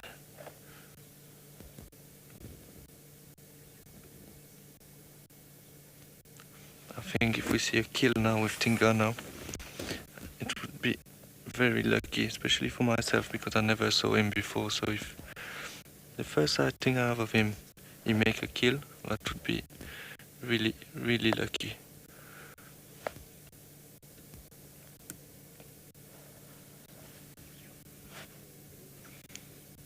Yes, I was saying I didn't see a lot of leopard kills before, so my ribs killed a scrubber. I think that's about it. But I was luckier with, saw a beautiful cheetah kill in the past, wild dog killed actually a duiker just behind my house a few years ago, and I saw different wild dog kills. I saw lion kills, but leopard it's like only once I saw with my ribs.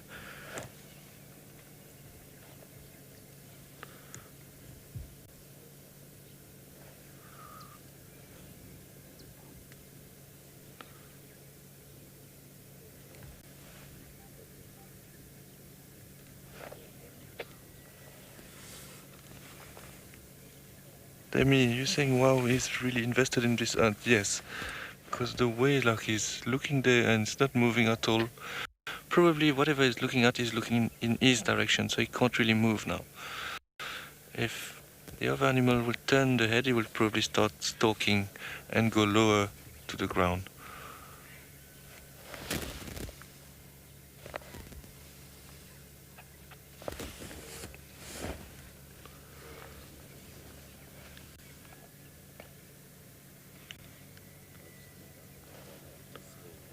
Sounds like there's an airplane leaving the Chitwa airstrip, so I apologize if there's a bit of noise. It is a bit far though. I'm not sure if we will hear it very loud.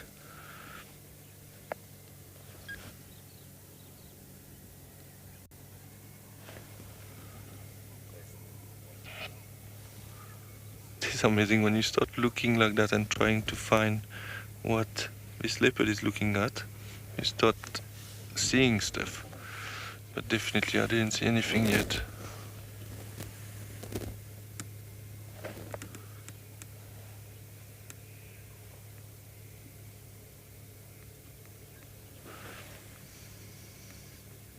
You can see it is quite dense there.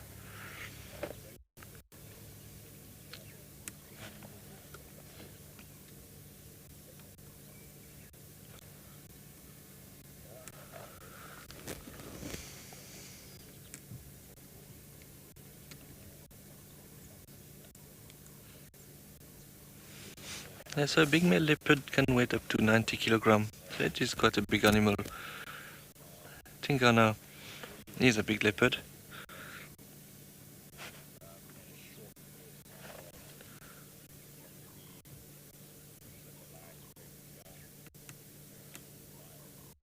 And obviously they are very strong, especially from their shoulders. This is why they can climb very well trees. They are very powerful.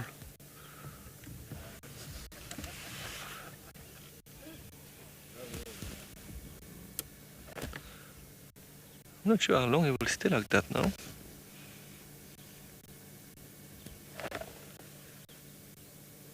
There's not much wind, so I don't think the wind will be a factor in that hunt.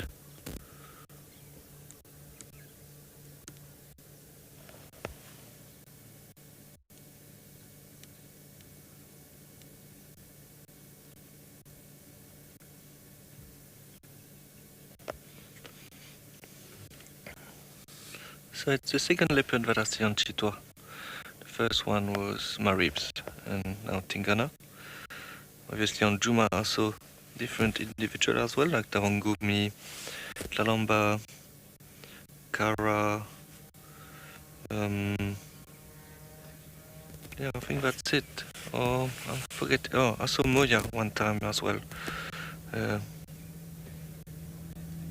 I did saw a few of them in the 3 trips I did. And there's the airplane going.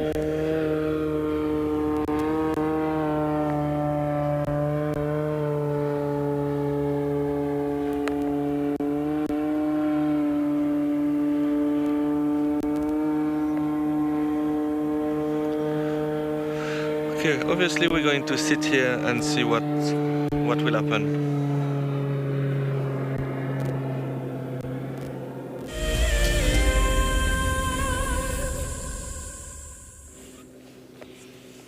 Still sitting with Tingana.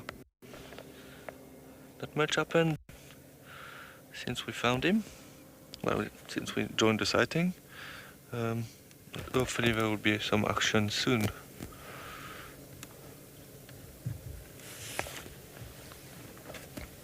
I'm just going to stay quiet a little while and let you enjoy. Oh, there is moving. Probably whatever is looking at decided to look in a different direction.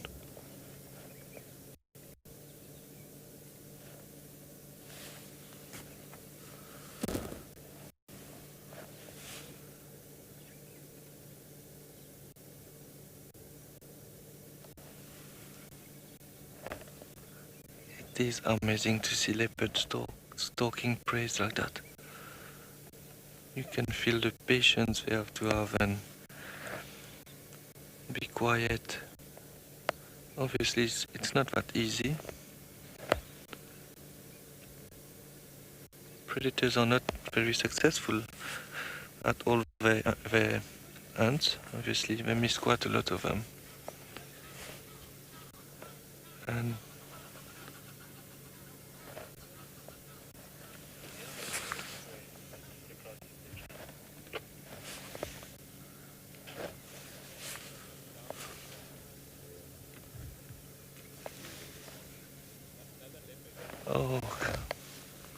Okay, so apparently there's another leopard coming down on the other side. So obviously someone said earlier, sorry I forgot the name, but was hoping it's not another cat. But looked like there's another leopard. Yeah, so Elizabeth was saying hopefully it's not another cat, but looked like it's another leopard.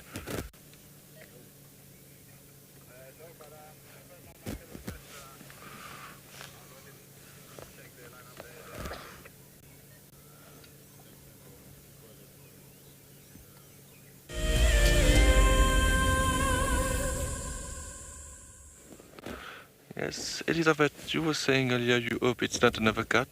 So some other guide got a visual now. Apparently there's another leopard coming from the other side. So that might get interesting. It did move a little bit forward, but looked like he's still in stalking mode.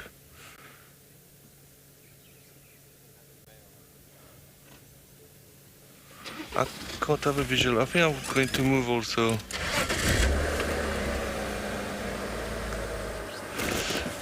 I'm going to... Just going to try to get a better look. He's moving at the moment.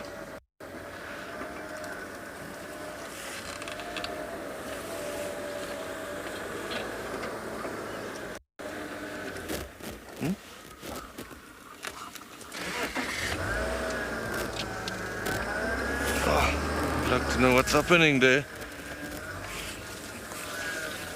It is quite dense here, so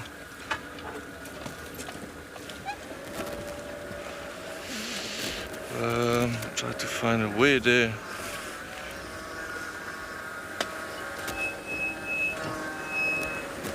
No, I can't see him. Oh, there was a warthog. Oh. Okay, so there was a bit of commotion now here, and we just saw one warthog running, but maybe it's the other leopard was trying to catch the warthog. I think Ngala went into the drainage line. Oh, we caught something. I did hear a warthog scream. I'm not sure where to go now, because it's on the other side of the drainage line.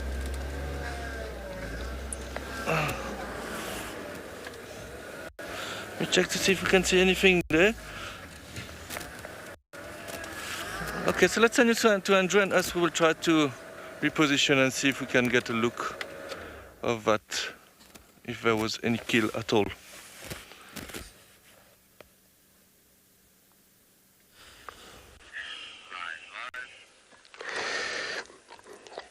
Cedric, good luck there. So we're also still on a search around here for that male leopard tracks, but eventually it hasn't come out of any of these roads since the last tracks cut from that Vietnam main axis to the south.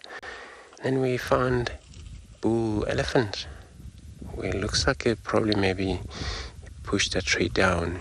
Found him feeding on it already.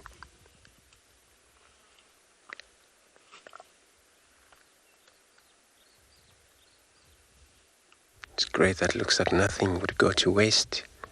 The whole entire tree is down, and then the marula tree.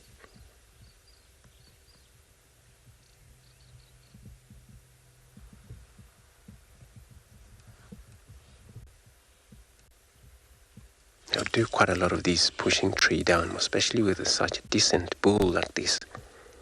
He would still made it, so they're quite big, a lot of power.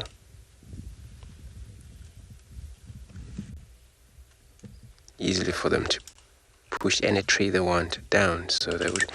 Now he's not actually feeding on the roots of that tree, but he's actually attacking the tip end of these branches. As we know of, these marula trees are so soft.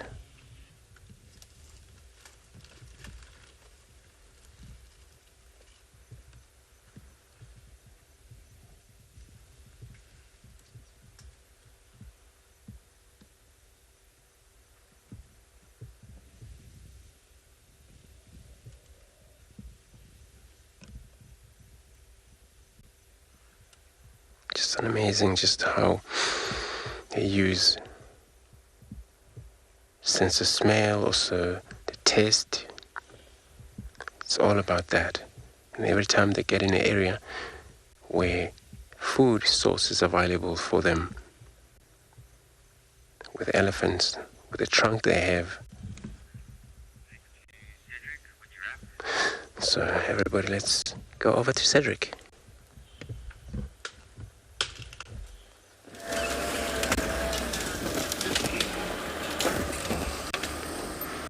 Okay, so welcome back with us. We did drive around and we have 2 leopards at the moment. There's Tingana and another leopard. I'm not sure if it killed something. Yes, and that second leopard have a warthog. What a sighting. Are you fine? You? Yeah, no problem. Sorry, just... No problem. Perfect. So what a sighting. Just...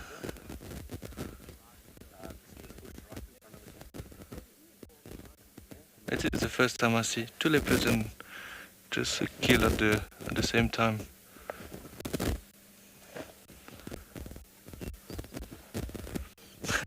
There's a little bit of panic obviously when you try to follow and everybody start driving around and try to get the best spot.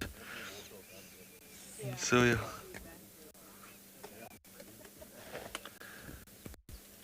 How nice is that? Obviously it's not nice for the warthog, but what an exciting sighting.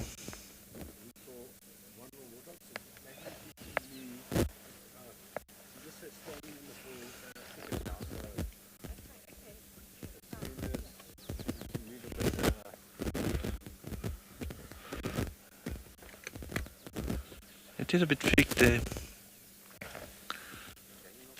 Where it's going to maybe go out with the water. Where it's coming. There we go. Look at that. Shame. So I apologize about the blood for the sensitive viewers. And for it's the bush. We can't do nothing about it. And obviously the leopards need to feed and survive.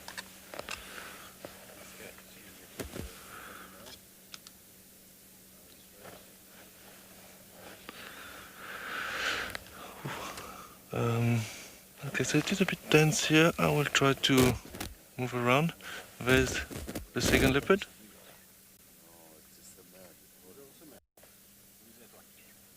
That was Tingana apparently. Yeah. The viewers said Tingana. Yeah. So we try to figure it out which leopard is who. So as I'm new, I don't know all the characters, so some viewers say it is Tingana. So we're trying to figure it out which leopard is what. Okay, so basically there was a warthog all there. And looked like it's going back, yeah. Going back into that warthog hole, maybe there's more warthogs in it, but yeah, you can, yeah, okay, so sorry about that, just the car is going to cross there. On our side, I'm not sure where this other leopard went. Oh, caught something there? I got a fright, I think, probably from the vehicle. Okay, we don't have any visual of any leopards now, so let me reposition quickly. Yeah, it is quite a small space here and we have 3 vehicles, so it gets a bit tricky.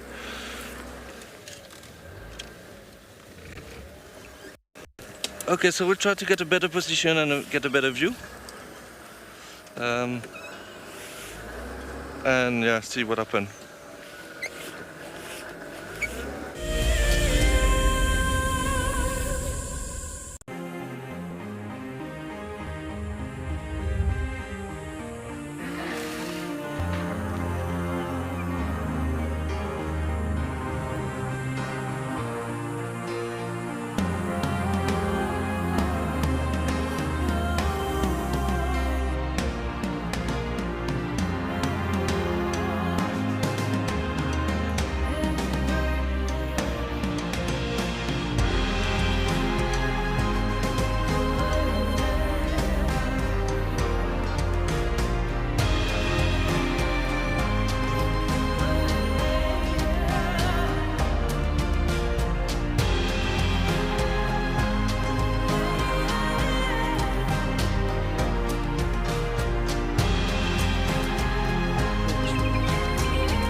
Our competitors are in the room behind me right now for the birding challenge, where they have to look at pictures and identify the birds and then separately listen to bird calls and identify them. But it's not easy. This is going to be the toughest one.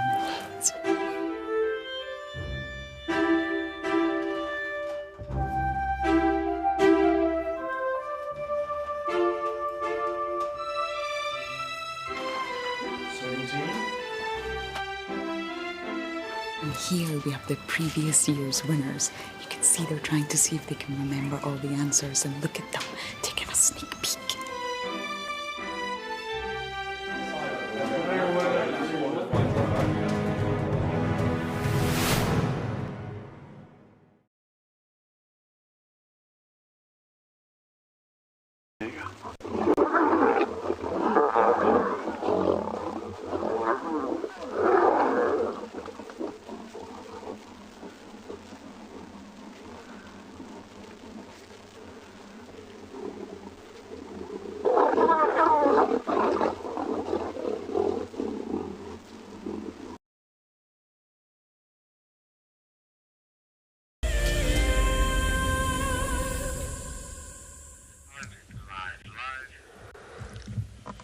So for now we're just stationary, but it's amazing how we sometimes move away from that branches. But it's not all about hiding from us.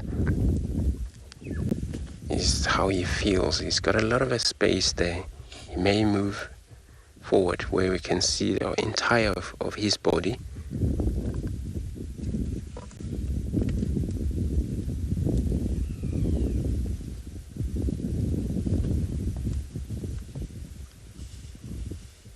There was a big wood. Just put in her mouth there. So since elephant's tusk is in the end, it's got like a clip finger like, so then we're able to hold on something that it can.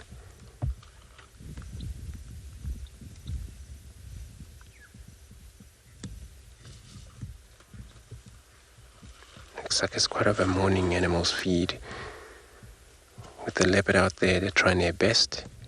With Cedric feeding about early in the morning, it works better for animals to actually act this way. But also with an elephant we're sitting with right now, it's all about having a good feed before far too hot. Maybe it's going to be one of the day that's pretty much warmer. It's going to be picked up, or maybe midday. Oops. There's a lot of dust. It's going to do it again, I think. It's all about getting rid of the flies, suck these soils, dust is through the trunk, spray over his body.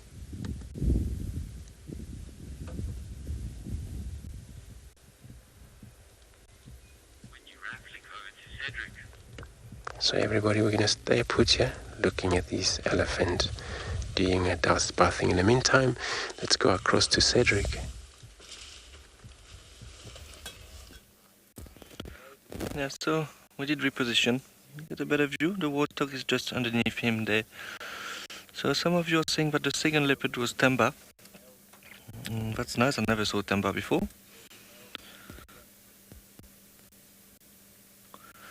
And the second leopard is still trying to get something out of a warthog hole there, while still smelling and checking around. So it might be another warthog in that hole there. But what a morning, yo! And we got a bit of a laugh because when the other guides asked me if I knew which leopard it is, and I said Tingana.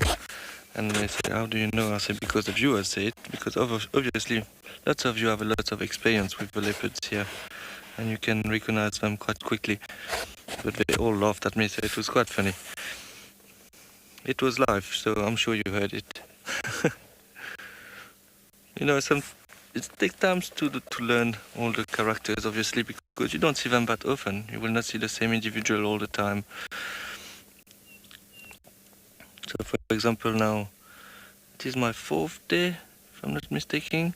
I just saw these 2 leopards today, and which leopard was I with 2 days ago? My first drive, let me think quickly.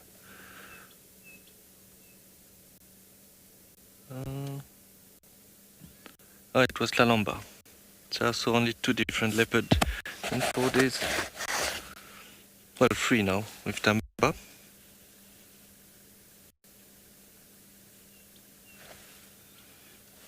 Oh, 3 leopards, not bad. I might walk just in front of us now, or go in the thicket down there. It's very thick there.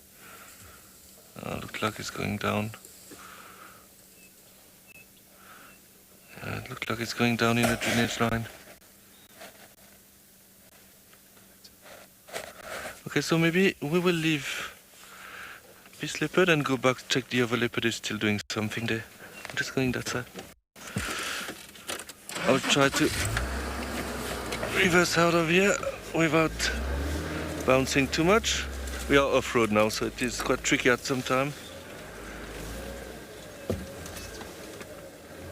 Okay, so let us try to reposition. In the meantime, we'll send you to Andrew with the elephants. Enjoy.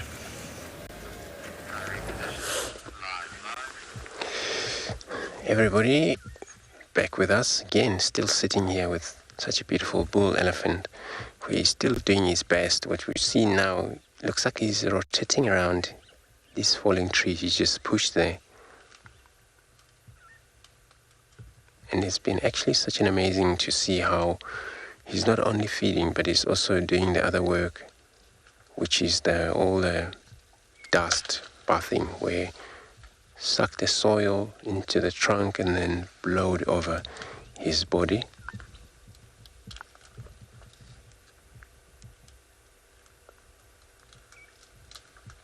They would love to be very much dirty, stay dirty because of their skin.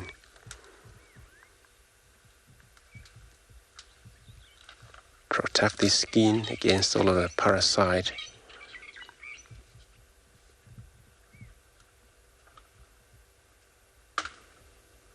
That is all about anti-parasite.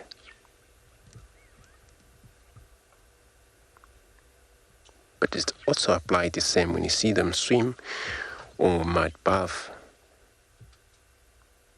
cooled off, but anti-parasite as well.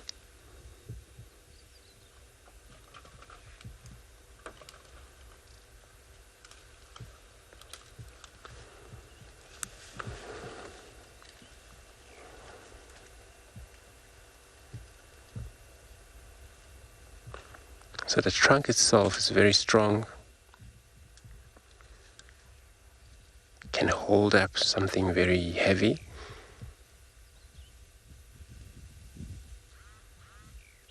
Looks like he's taking a listening.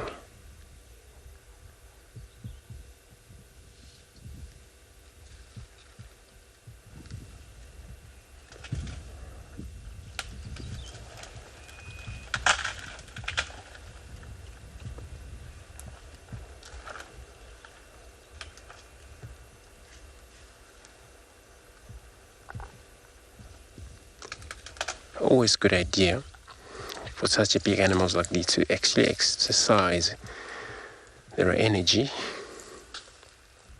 That has actually been going on the whole night, feeding on his grasses, maybe perhaps pushing trees that we don't know about where they've been overnight.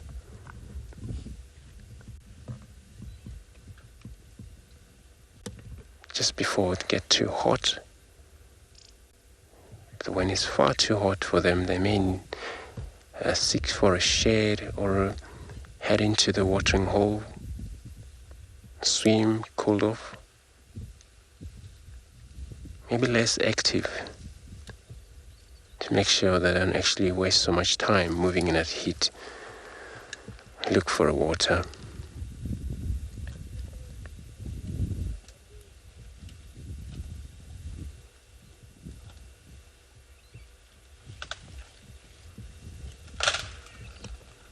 So that trunk can hold up to about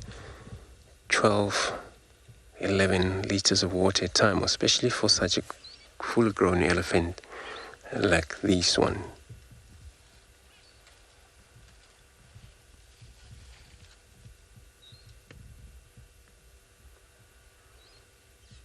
And in the end of the day, you may end up at about over 140 upwards liters of water, depending on the day temperatures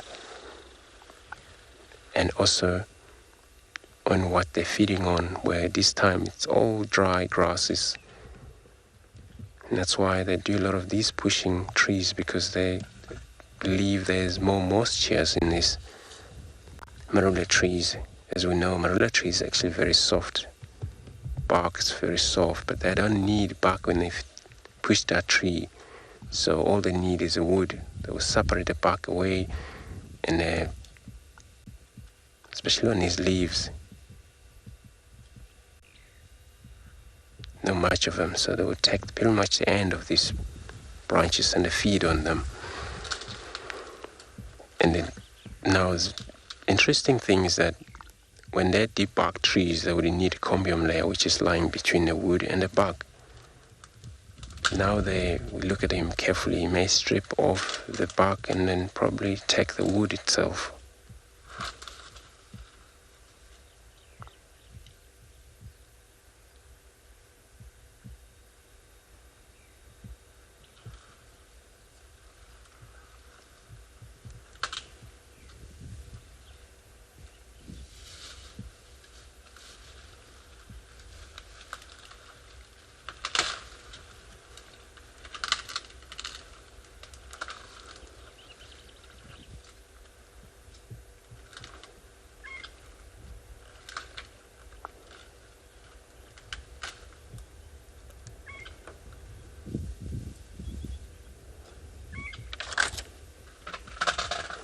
Sure, there was all the crunch of the whole wood that he just put in the mouth.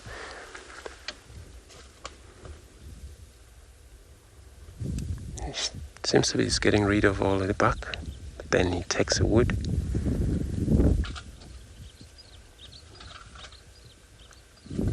So the elephant has to have stronger molars to be able to do this work all the time. They have to stand and feed. They have about 26 molars. So everybody, we're going to stick with the elephant here and see what he's up to.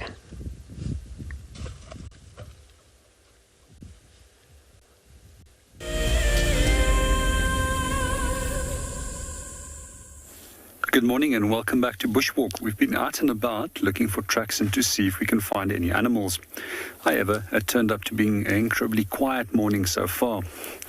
So some of the interesting things that we just thought we might like to share with you is some little field signs and tracks that we did find. So right over here, we've got a little conical shaped pit, and this belongs to antlion larvae.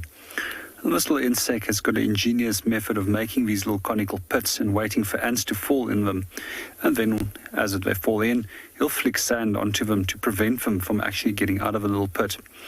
One of the special adaptations that they have is two piercing mouth parts, which they will use to penetrate into the ant and then basically suck out the fluids from it. What I also find quite interesting is that they will never produce a waste product until that they don't undergo a molt.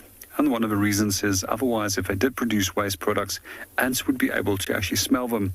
And ants have got a phenomenal ability of detecting things by means of scent. They even use scent to lay down their little trails. Once a scout has found food, it will lay down a scent trail, which the remainder of the ants will then follow towards where the food source is. That's quite often on these little footpaths, which antlions will also create their little pits.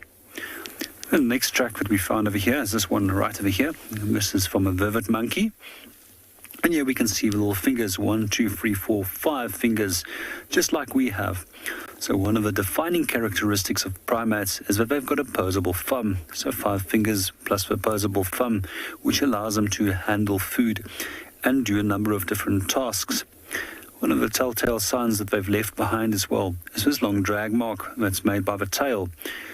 When it comes to baboon, their tracks is much larger and they don't have this little prominent V at the back. And very seldom do you ever see a baboon actually making a drag mark of a tail. This is more common of vervet monkeys.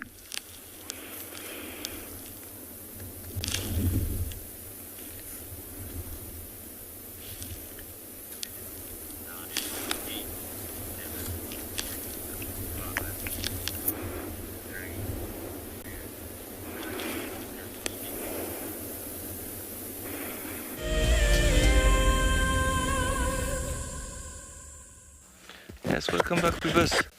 So what happened is that we both went into the drainage line, so we lost visual. So we decided to come around very close to where we saw, I think, Ghana the first time, but we don't have any visual here. But apparently Tsamba came back up close to where it goes at the back there. So maybe what we will do, drive around again and go have another look. It might take me a little time to get out of that block where I am now. But maybe it's better to start moving. I will try to reverse and not bump too many trees. So it can happen sometime. You move on the other side and they get up again. So always good to look around also.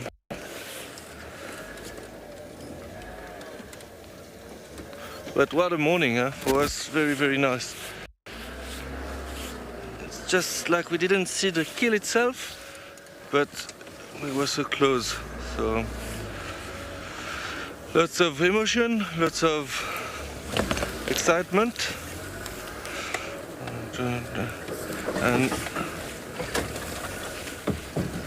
I think I'm going to go that side. It was a bit quicker that side. It would be nice if we can get another view of these leopards. I think I might be in the drainage line with the kill, but Tsamba seems to be quite in the open there.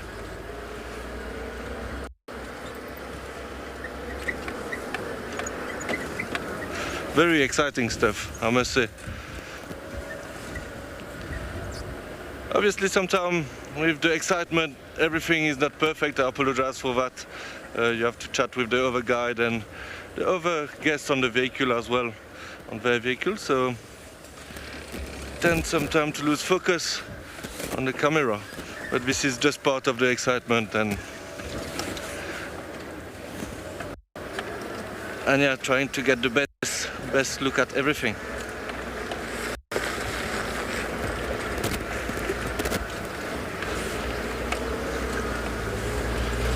Just going through a little dip here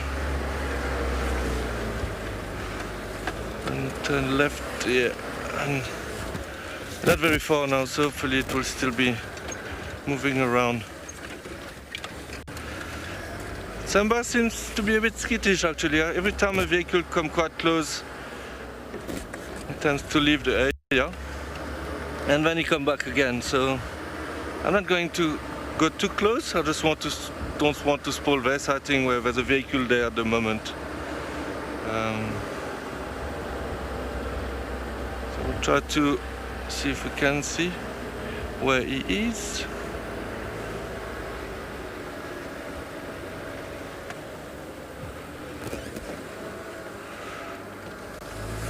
Okay, so apparently he's back in the water hole.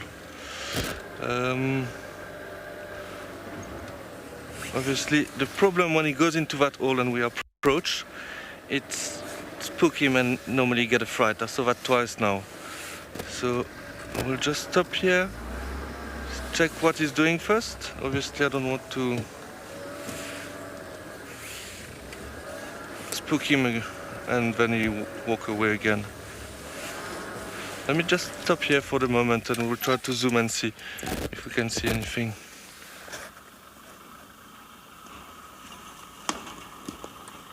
I don't have any visual at that time, but maybe he went back into the hole. Thanks.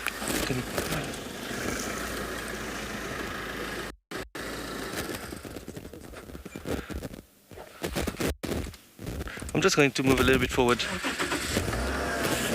just to get a better visual.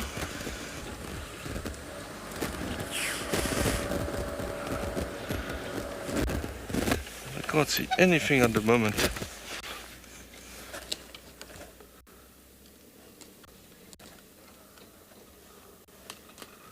there it's coming out. There it's coming out. You see, when the car come close, did you get that, Darren? Sorry, I was not looking at the monitor. When he is in that water hole there, and the car move a little bit close, like what happened earlier, now you get a fright and just run away.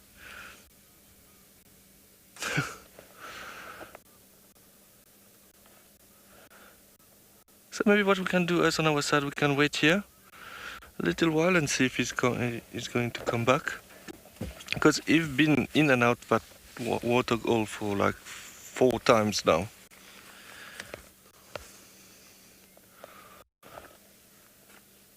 David, you're asking if putting his head in the water hole would be dangerous. The thing is that if there's something in it, it's not going to be something very dangerous for him. It's probably another water which is deep into that hole.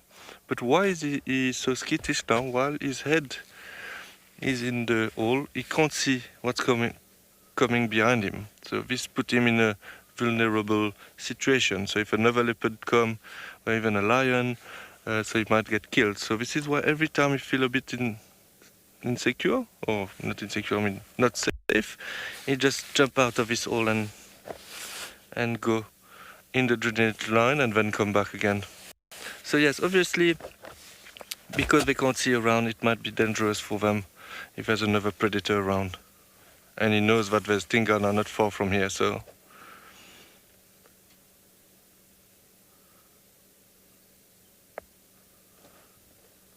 hopefully we'll come back. It's getting warm today already. I don't know if it's all the excitement or... but it's supposed to be quite a warm day today.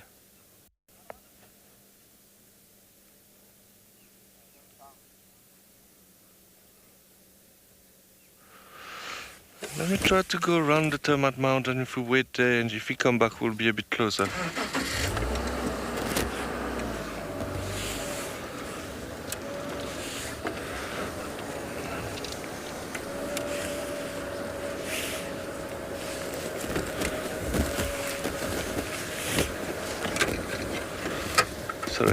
Sorry about that, Darren.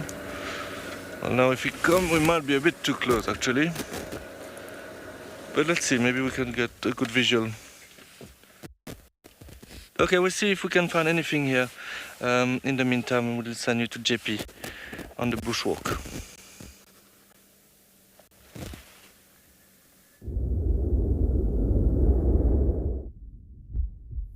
Good morning and welcome back to Bushwalk. So yesterday on Walk we were asked, how is it possible that giraffe can be dangerous? And if it's possible that they can harm other animals as well as human beings? The answer was yes. So just to show you, this is the foot that we have over here. And it stops right over there. Sometimes these little hooves are up to 22 centimeters in length. And when they do use these as weapons, they can use them by kicking down with the front feet, and they can kick backwards with the hind feet as well. So for a lion, that can mean a serious injury. And just to relate to that question again from yesterday, a few years ago, I actually witnessed where a group of 9 lions attempted to hunt a giraffe. Out of the 9, one of them was not so lucky, and what happened was one of the young males were quite a little bit over-enthusiastic and tried to approach the lioness from the front. As he came in to jump, she kicked him down, eventually crushing his skull.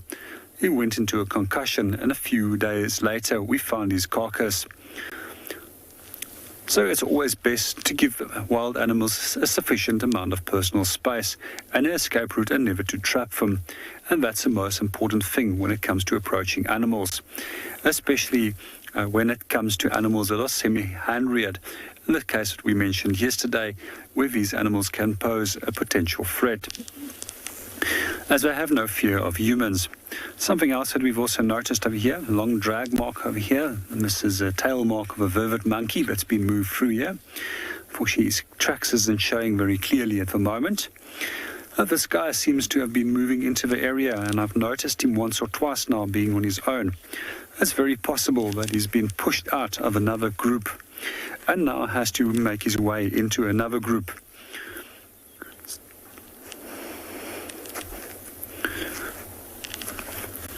Some of the other interesting things that we can find right over here. There's another little conical shaped pit of an antlion larvae. These are often used for trapping ants. We're going to go and see what else we can go and find. We're going to start slowly moving from here on towards the dam.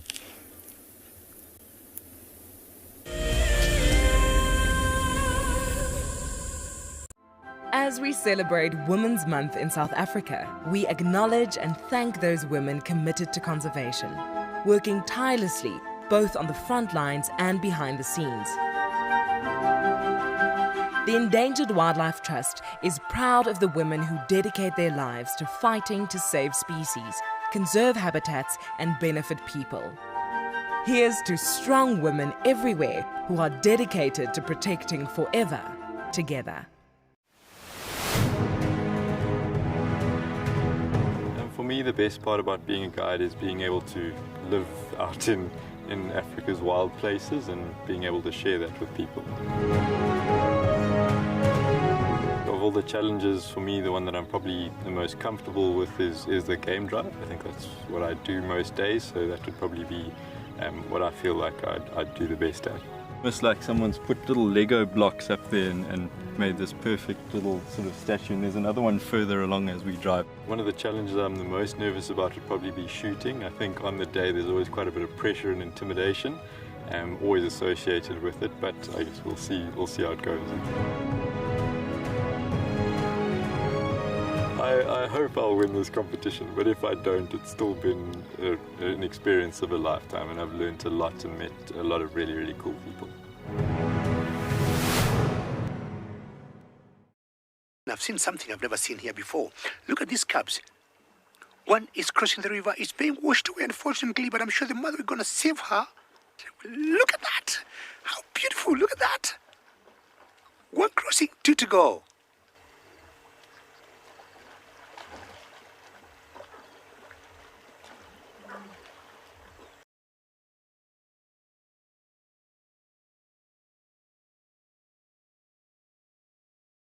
It's a huge privilege to be in these incredible places with these amazing animals. I love filming lions. When they do get up and do something, it's always spectacular. When they are playing, are incredibly fun to watch, especially subalterns and cubs. I love being in the bush and working in these incredible places with these amazing animals. We want to bring it to you so that you can almost feel like you're right there and be able to experience it and enjoy it the way we are.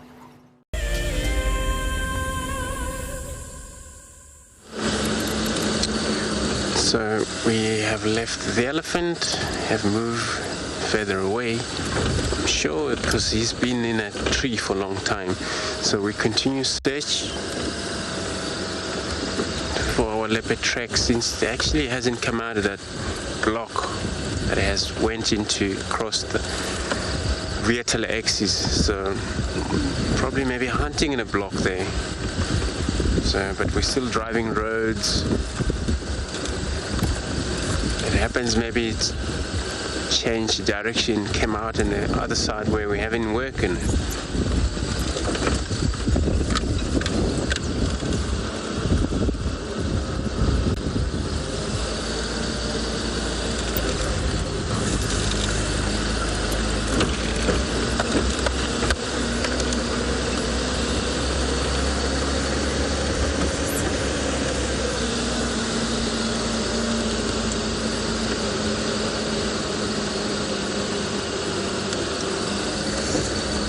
Because when they're hunting, they have to move so much, but also they drive by the prey species. If there's so many species around, they have to focus on what they need.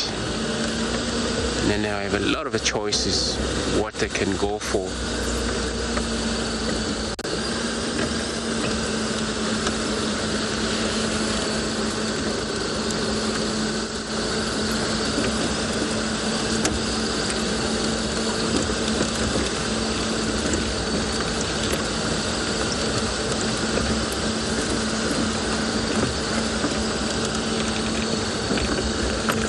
Check the western boundary. It didn't look like there's anything across to the west to that side.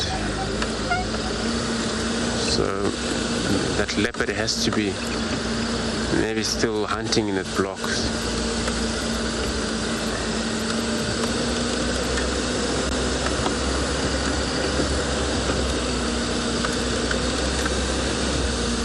I also saw some lion tracks cross over to Bebelsoek, but the two sets of tracks. Not sure which one is this. Probably one of the Talamatis, I believe so. But we haven't actually heard any news about Talamatis been seen anywhere around here.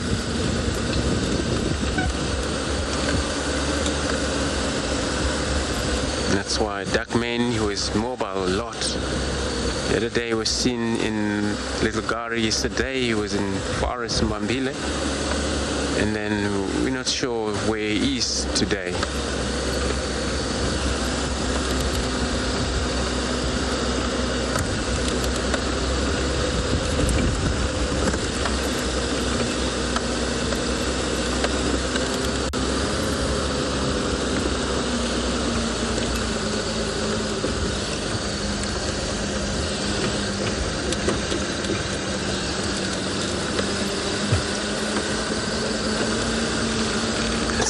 Getting very nice and warm, so I'm going to check watering holes, may find various antelope drinking, and that will be great just to see them how they do that there. I'm going to check Gari Dam, which is not far from us.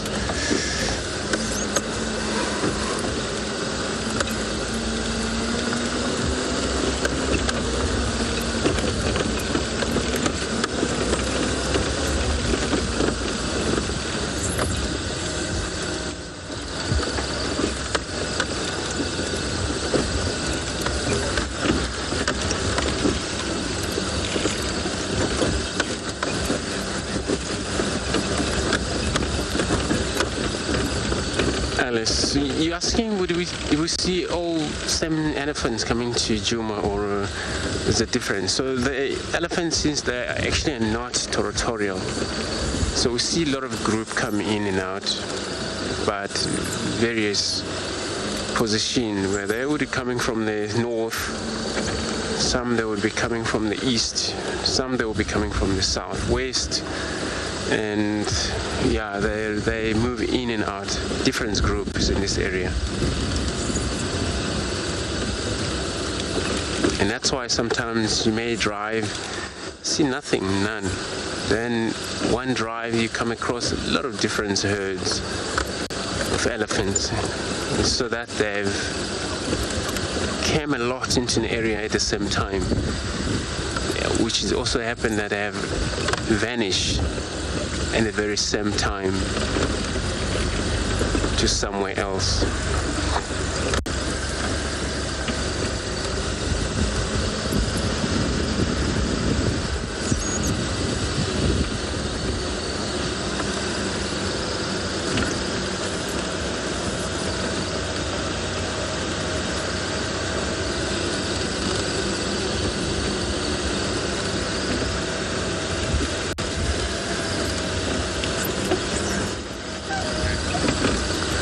So everybody, I'm gonna get to the dam here. In the meantime, let's go across to Cedric, who is on a move.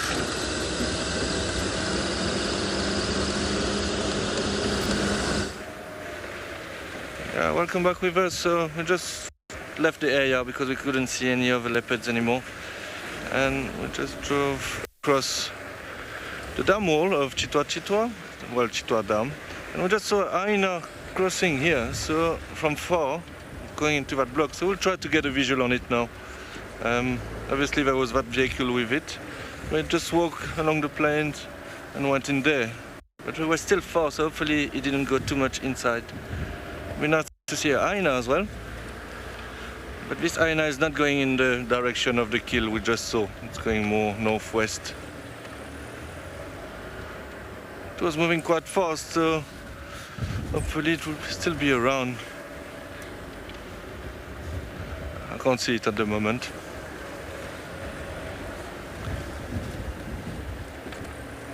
Oh, it is sometimes a little bit irritating when you see something and then it disappeared into the block, make it a little bit tough, and it is quite thick here, as you can see.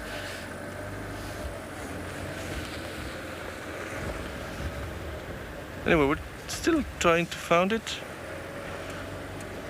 Maybe it will come back towards the road here. It's not every day you see 2 leopards at the same sighting, huh? The only time I had that before, it was when I saw leopard mating, but it was a while ago. In the Sabi sand, but on a different property. Yeah, that hyena might have just went into the block, unfortunately. Okay, so I think what we will do from here, we'll make our way back to Djuma and drive around Twin Dam and see if there's anything happening there. I really enjoyed that sighting with the 2 leopards. I hope you guys enjoyed it too. It's amazing how you get lots of panic and emotion. It's everything is going around. But this is the bush, and this is what I do actually like. It's all the excitement, and yeah, it looked like probably that hyena went into that block there. We did have very cool birds also this morning before coming to Chitwa.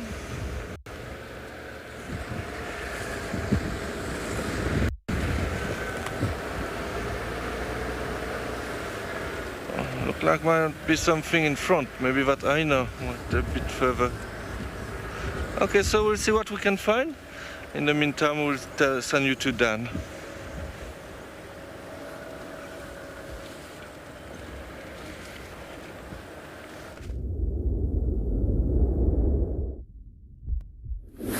Okay, well, welcome back, everybody. So we've kind of given the west a full search.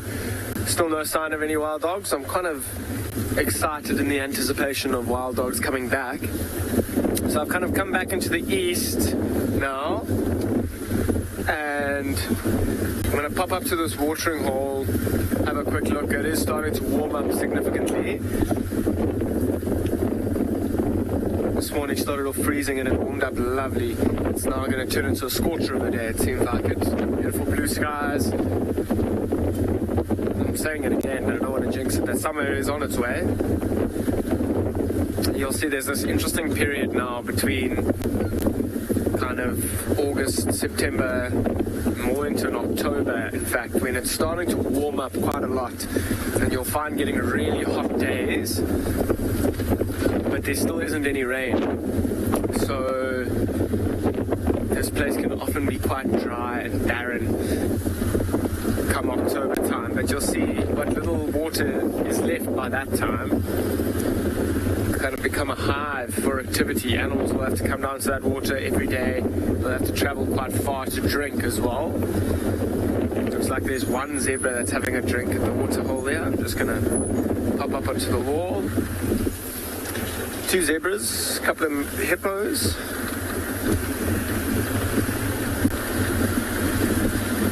Let's just pop up here and have a look. Oh, there's a giraffe on the far side as well.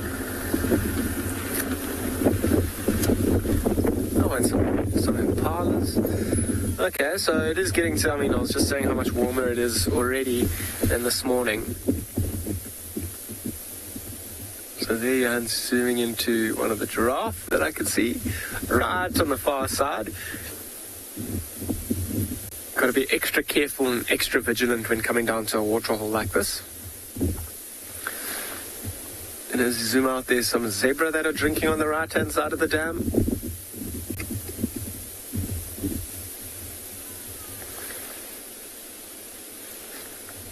Only 2 zebra. It's interesting to see only 2. It's a little bit far for me to sex them. I wonder if the rest of the dazzle, the group, isn't coming up behind. It could be 2 younger males as well, maybe together.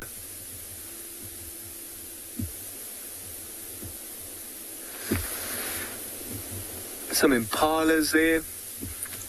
Looks like a couple of males just having a drink there as well. And you'll see all of these animals are super aware when they are around the watering hole. As I was saying, come later on into the winter months, when water starts to become more and more scarce, I mean, it's pretty available at the moment, and because of the year we had with all the rain, there's still lots of water around. But predators will be hanging around these watering holes because there will be lots of general game that'll be frequenting this every day, and they're just lying in wait around the watering hole. You can often find prey stumbling into you completely unintentionally, and you're doing very little work. The hippos in here as well. These hippos are far more calm and relaxed than the ones we had earlier. They may have had a bit more activity earlier this morning as well, these ones, but now that it's starting to warm up quite a lot, they're going to be settling in for the rest of the day, hanging around this watering hole, sleeping throughout the day.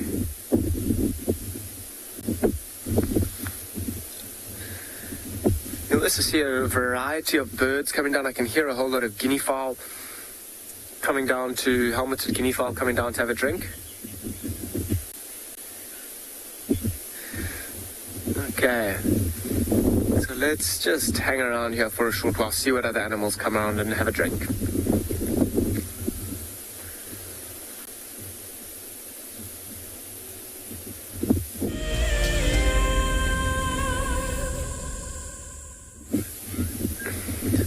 Okay, so sitting here at this watering hole, it's just one impala there walking away from the watering hole.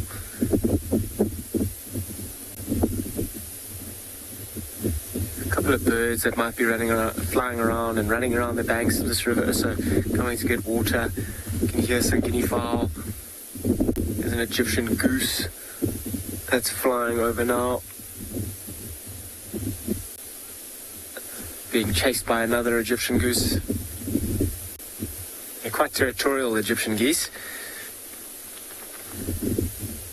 and you'll see them chasing each other and other birds around. They often can be quite bullish around a watering hole, and if you are at a watering hole to see some good birds and you see Egyptian geese, it can be quite frustrating because sometimes there will be good birds around, but the Egyptian geese will intimidate them and chase them away, in fact, which is not always the best thing. But I mean, kind of selling an Egyptian goose short, they are incredibly well designed to surviving out here. There's a reason that there are so many of them, and their range will pretty much expand all the way from like London down to Cape Town. And you'll find them being in a large portion of watering holes all the way from London down towards Cape Town, which is pretty remarkable for a bird species.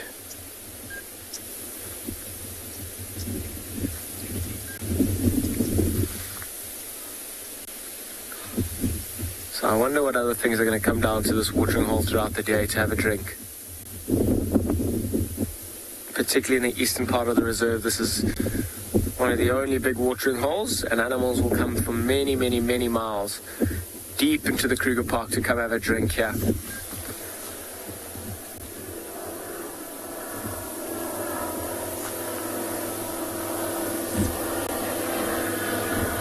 There's just an anti-poaching aircraft that's about to fly over us here, doing a patrol over large portions of the Kruger Park and Ngala.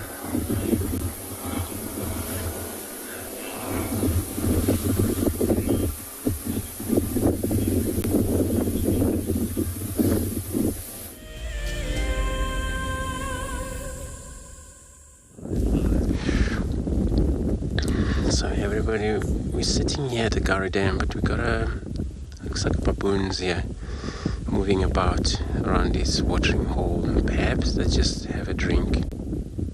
I've only seen a few of them, I haven't seen all in a troop. They're busy moving away from us. So we're at the Gari Dam.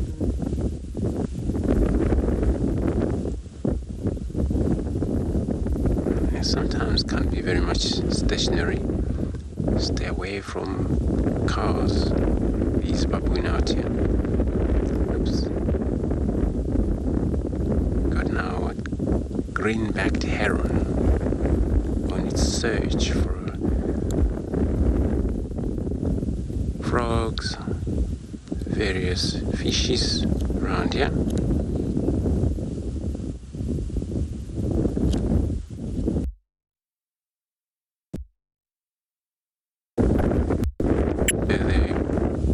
The green-backed heron always has to be found near the watering hole. Same to most of the heron that we have around here.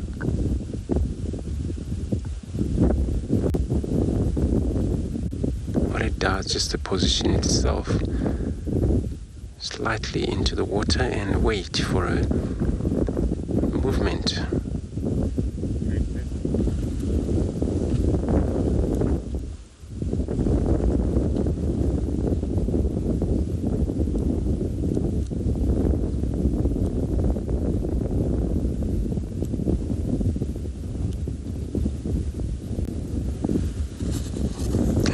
That when everything very interested on stabbing on something, they dip their beak into the water, but very fast.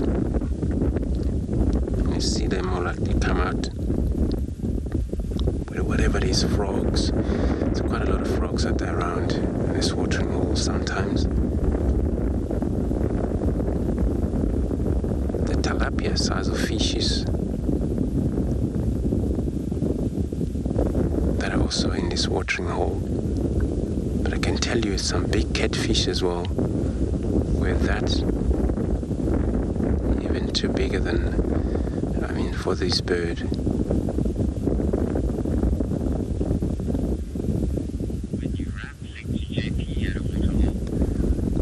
So everybody, we're gonna stay here. See whoever would come to drink in the meantime. Let's go to JP, who also at a watering hole.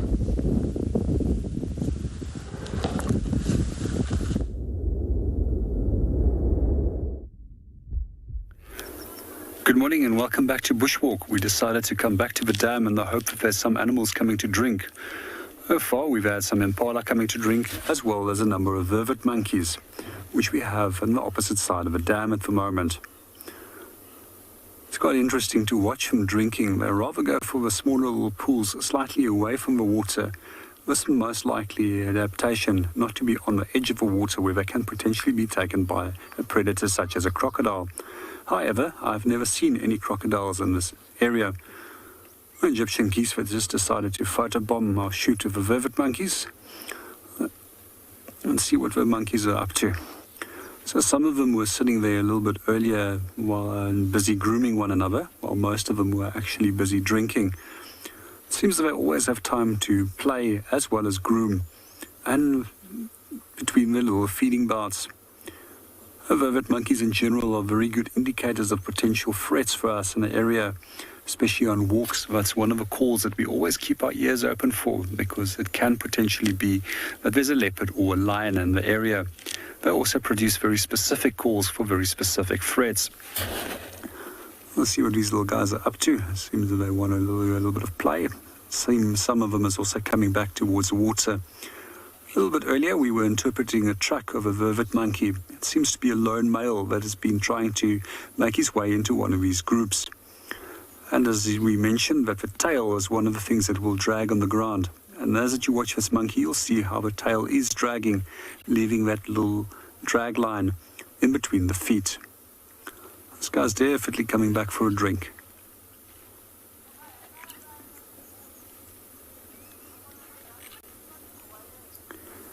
A while ago, I saw something particularly interesting. There was a big vervet monkey male that was also ousted out of a group for which he was formerly part of. He ended up on his own. A week or so later, I actually saw him moving around with a large troop of baboons. He probably stayed with them for almost a month, but we normally used to see him with that group of baboons until he found a new group of vervet monkeys to move into. Generally, vervet monkeys tend to also be very cautious of baboons. Actually, was also one of the reasons why I was quite surprised that he actually moved into the group, because baboons have been known to kill vervet monkeys as well as eating them.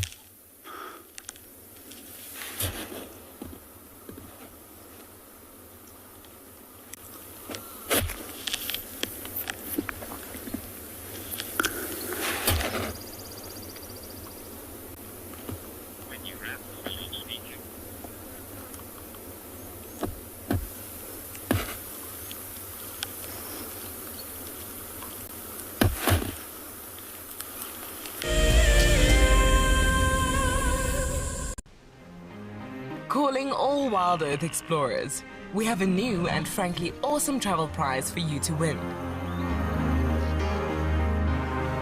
andBeyond Phinda Private Game Reserve encompasses an impressive 28,000 hectares of protected wildlife land in KwaZulu-Natal, South Africa. As you have seen on WildEarth, andBeyond Phinda showcases one of the continent's finest game viewing experiences and is well known for close-up sightings of the elegant yet elusive cheetah as well as the rare black rhino. Sign up to be a WildEarth explorer before the 16th of September and you and a friend could be heading to the magnificent Phinda Mountain Lodge, where you will spend 3 nights escaping the real world at this ultimate safari location.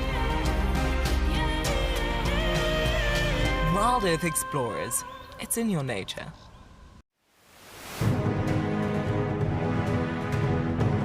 Guiding as an industry has become, over time, more and more professional and more recognized as a profession rather than just a hobby. And so to be recognized for that professionality is really kind of it's humbling, really, to be able to say that. It's definitely birding is the thing that I feel most comfortable with in terms of categories that we have here. At least comfortable, I mean, you never know how you're going to shoot on a particular day. You can have a good day where you blast everything as you need to, in terms of the targets, and then you can have a shocker where you just, miss a single shot here or there, and that's basically the end of your day. To be considered for such an experience is really a powerful thing, and so I'm here just to have a lot of fun and experience what the competition's all about.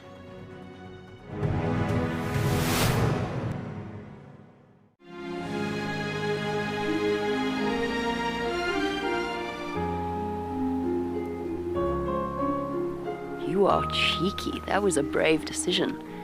Amber Eyes is... Oh. That is so magic. That was absolutely wonderful. Amber Eyes just gave that cub an enormous hug.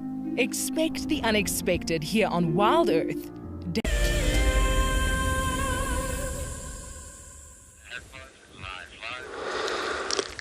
He's just staring at us. Look at these beautiful ears. Beautiful pair of horn.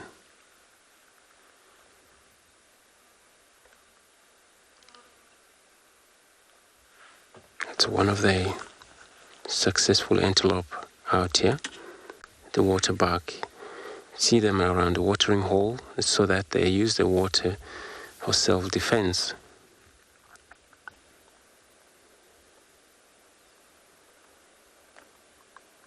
And it can weigh up to about over 260 kg for such a male.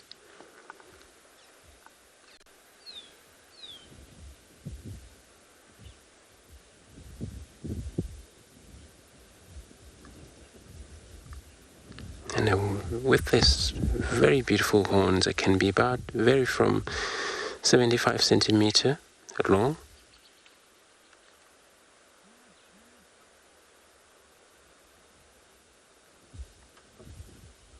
So he's one of the dominant around here. So if it happens other males came in, you wouldn't mind a lot. You'd probably stick with them.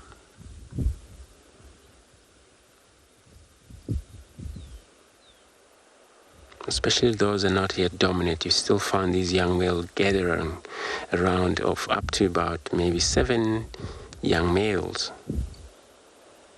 They're still welcome to roam around in and out of his territory sometimes.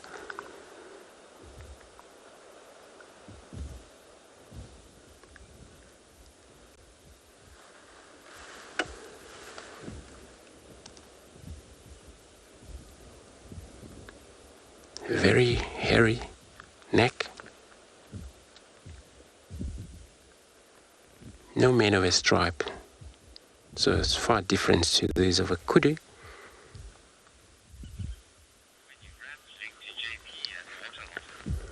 So everybody, I'm gonna carry on and search. In the meantime, let's go across to JP, still at a watering hole.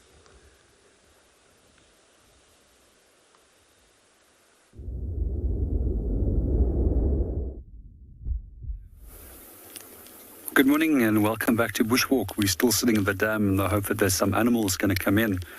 Meanwhile, I went to go and sit on one of my favorite sit spots, a tree that's been pushed over many years ago by elephant. And we're just enjoying the view on the dam.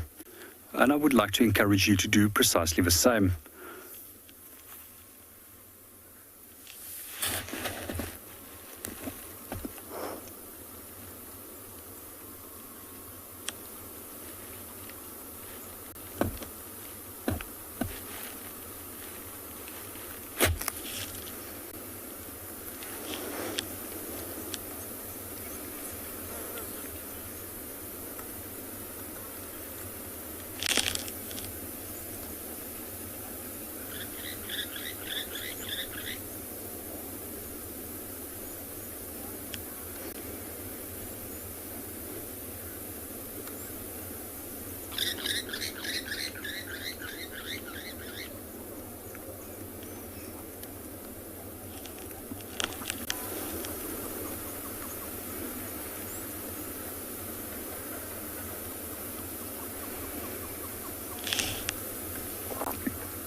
We're going to enjoy the peace and quiet for a little bit longer, but in the meanwhile, let's go and see what Cedric is up to.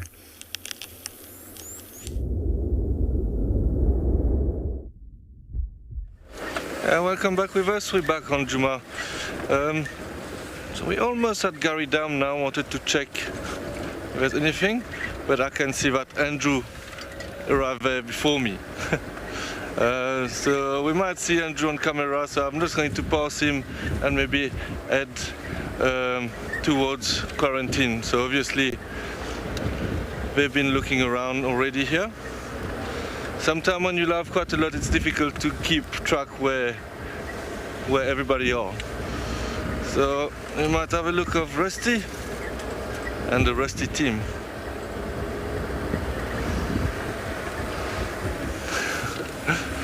It is the first time I bump into him like that, so it is quite fun. I'm just going to pass him and continue on our side there.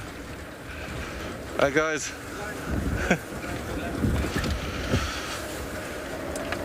It's nice to see them though, Andrew and Briquet.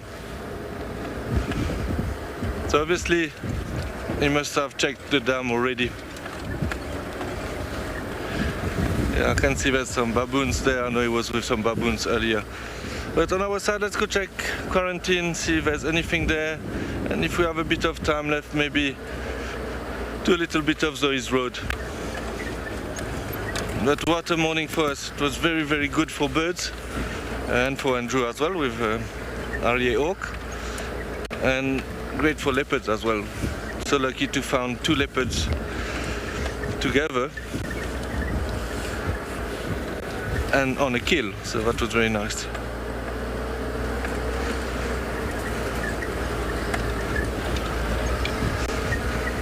Okay, so we'll continue here. In the meantime, we'll send you to Andrew. You know where he is. And yeah, so let's see what we can find on our side.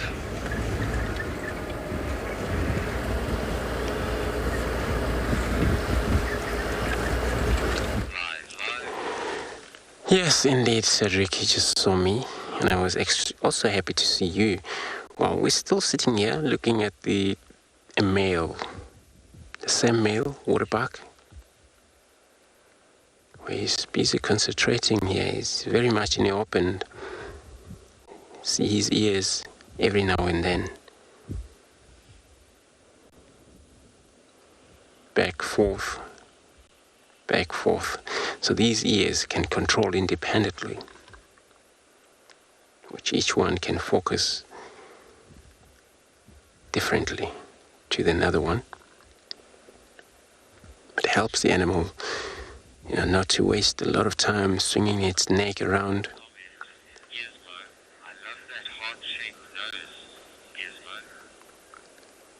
So Gizmo, You're commenting you love this heart shape nostrils. You know what, Kesmon? I didn't even think that it's actually these nostrils just looks like a heart, but indeed you're very right. Such a beautiful nostrils. Exactly looks like a heart.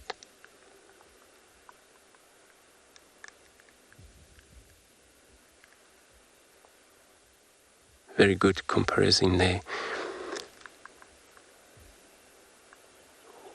with the waterbuck.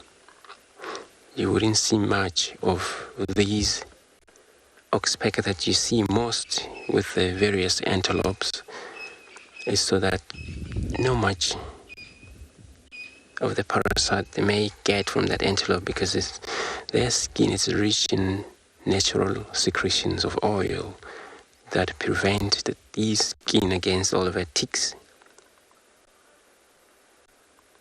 Maybe the ticks still bite, but they'll probably give up, because going through the skin, it's all about what the ticks may get, blood, but hopefully you suck a lot of oils before to the blood. Perhaps it results in that ticks either dried out, fell off, died.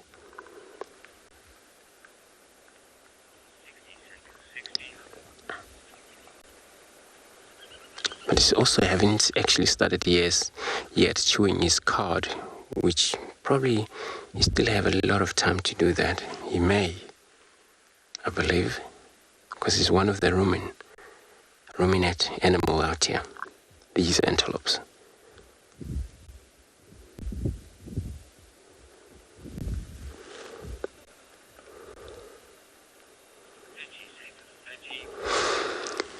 So everybody, we're almost coming in the end of the beautiful show. We would like to say thank you very much for being part of the show of this morning. And then we're all hoping to see you again this afternoon. And then, of course, it's been a privilege having you all on board. From us, goodbye. See you later this afternoon.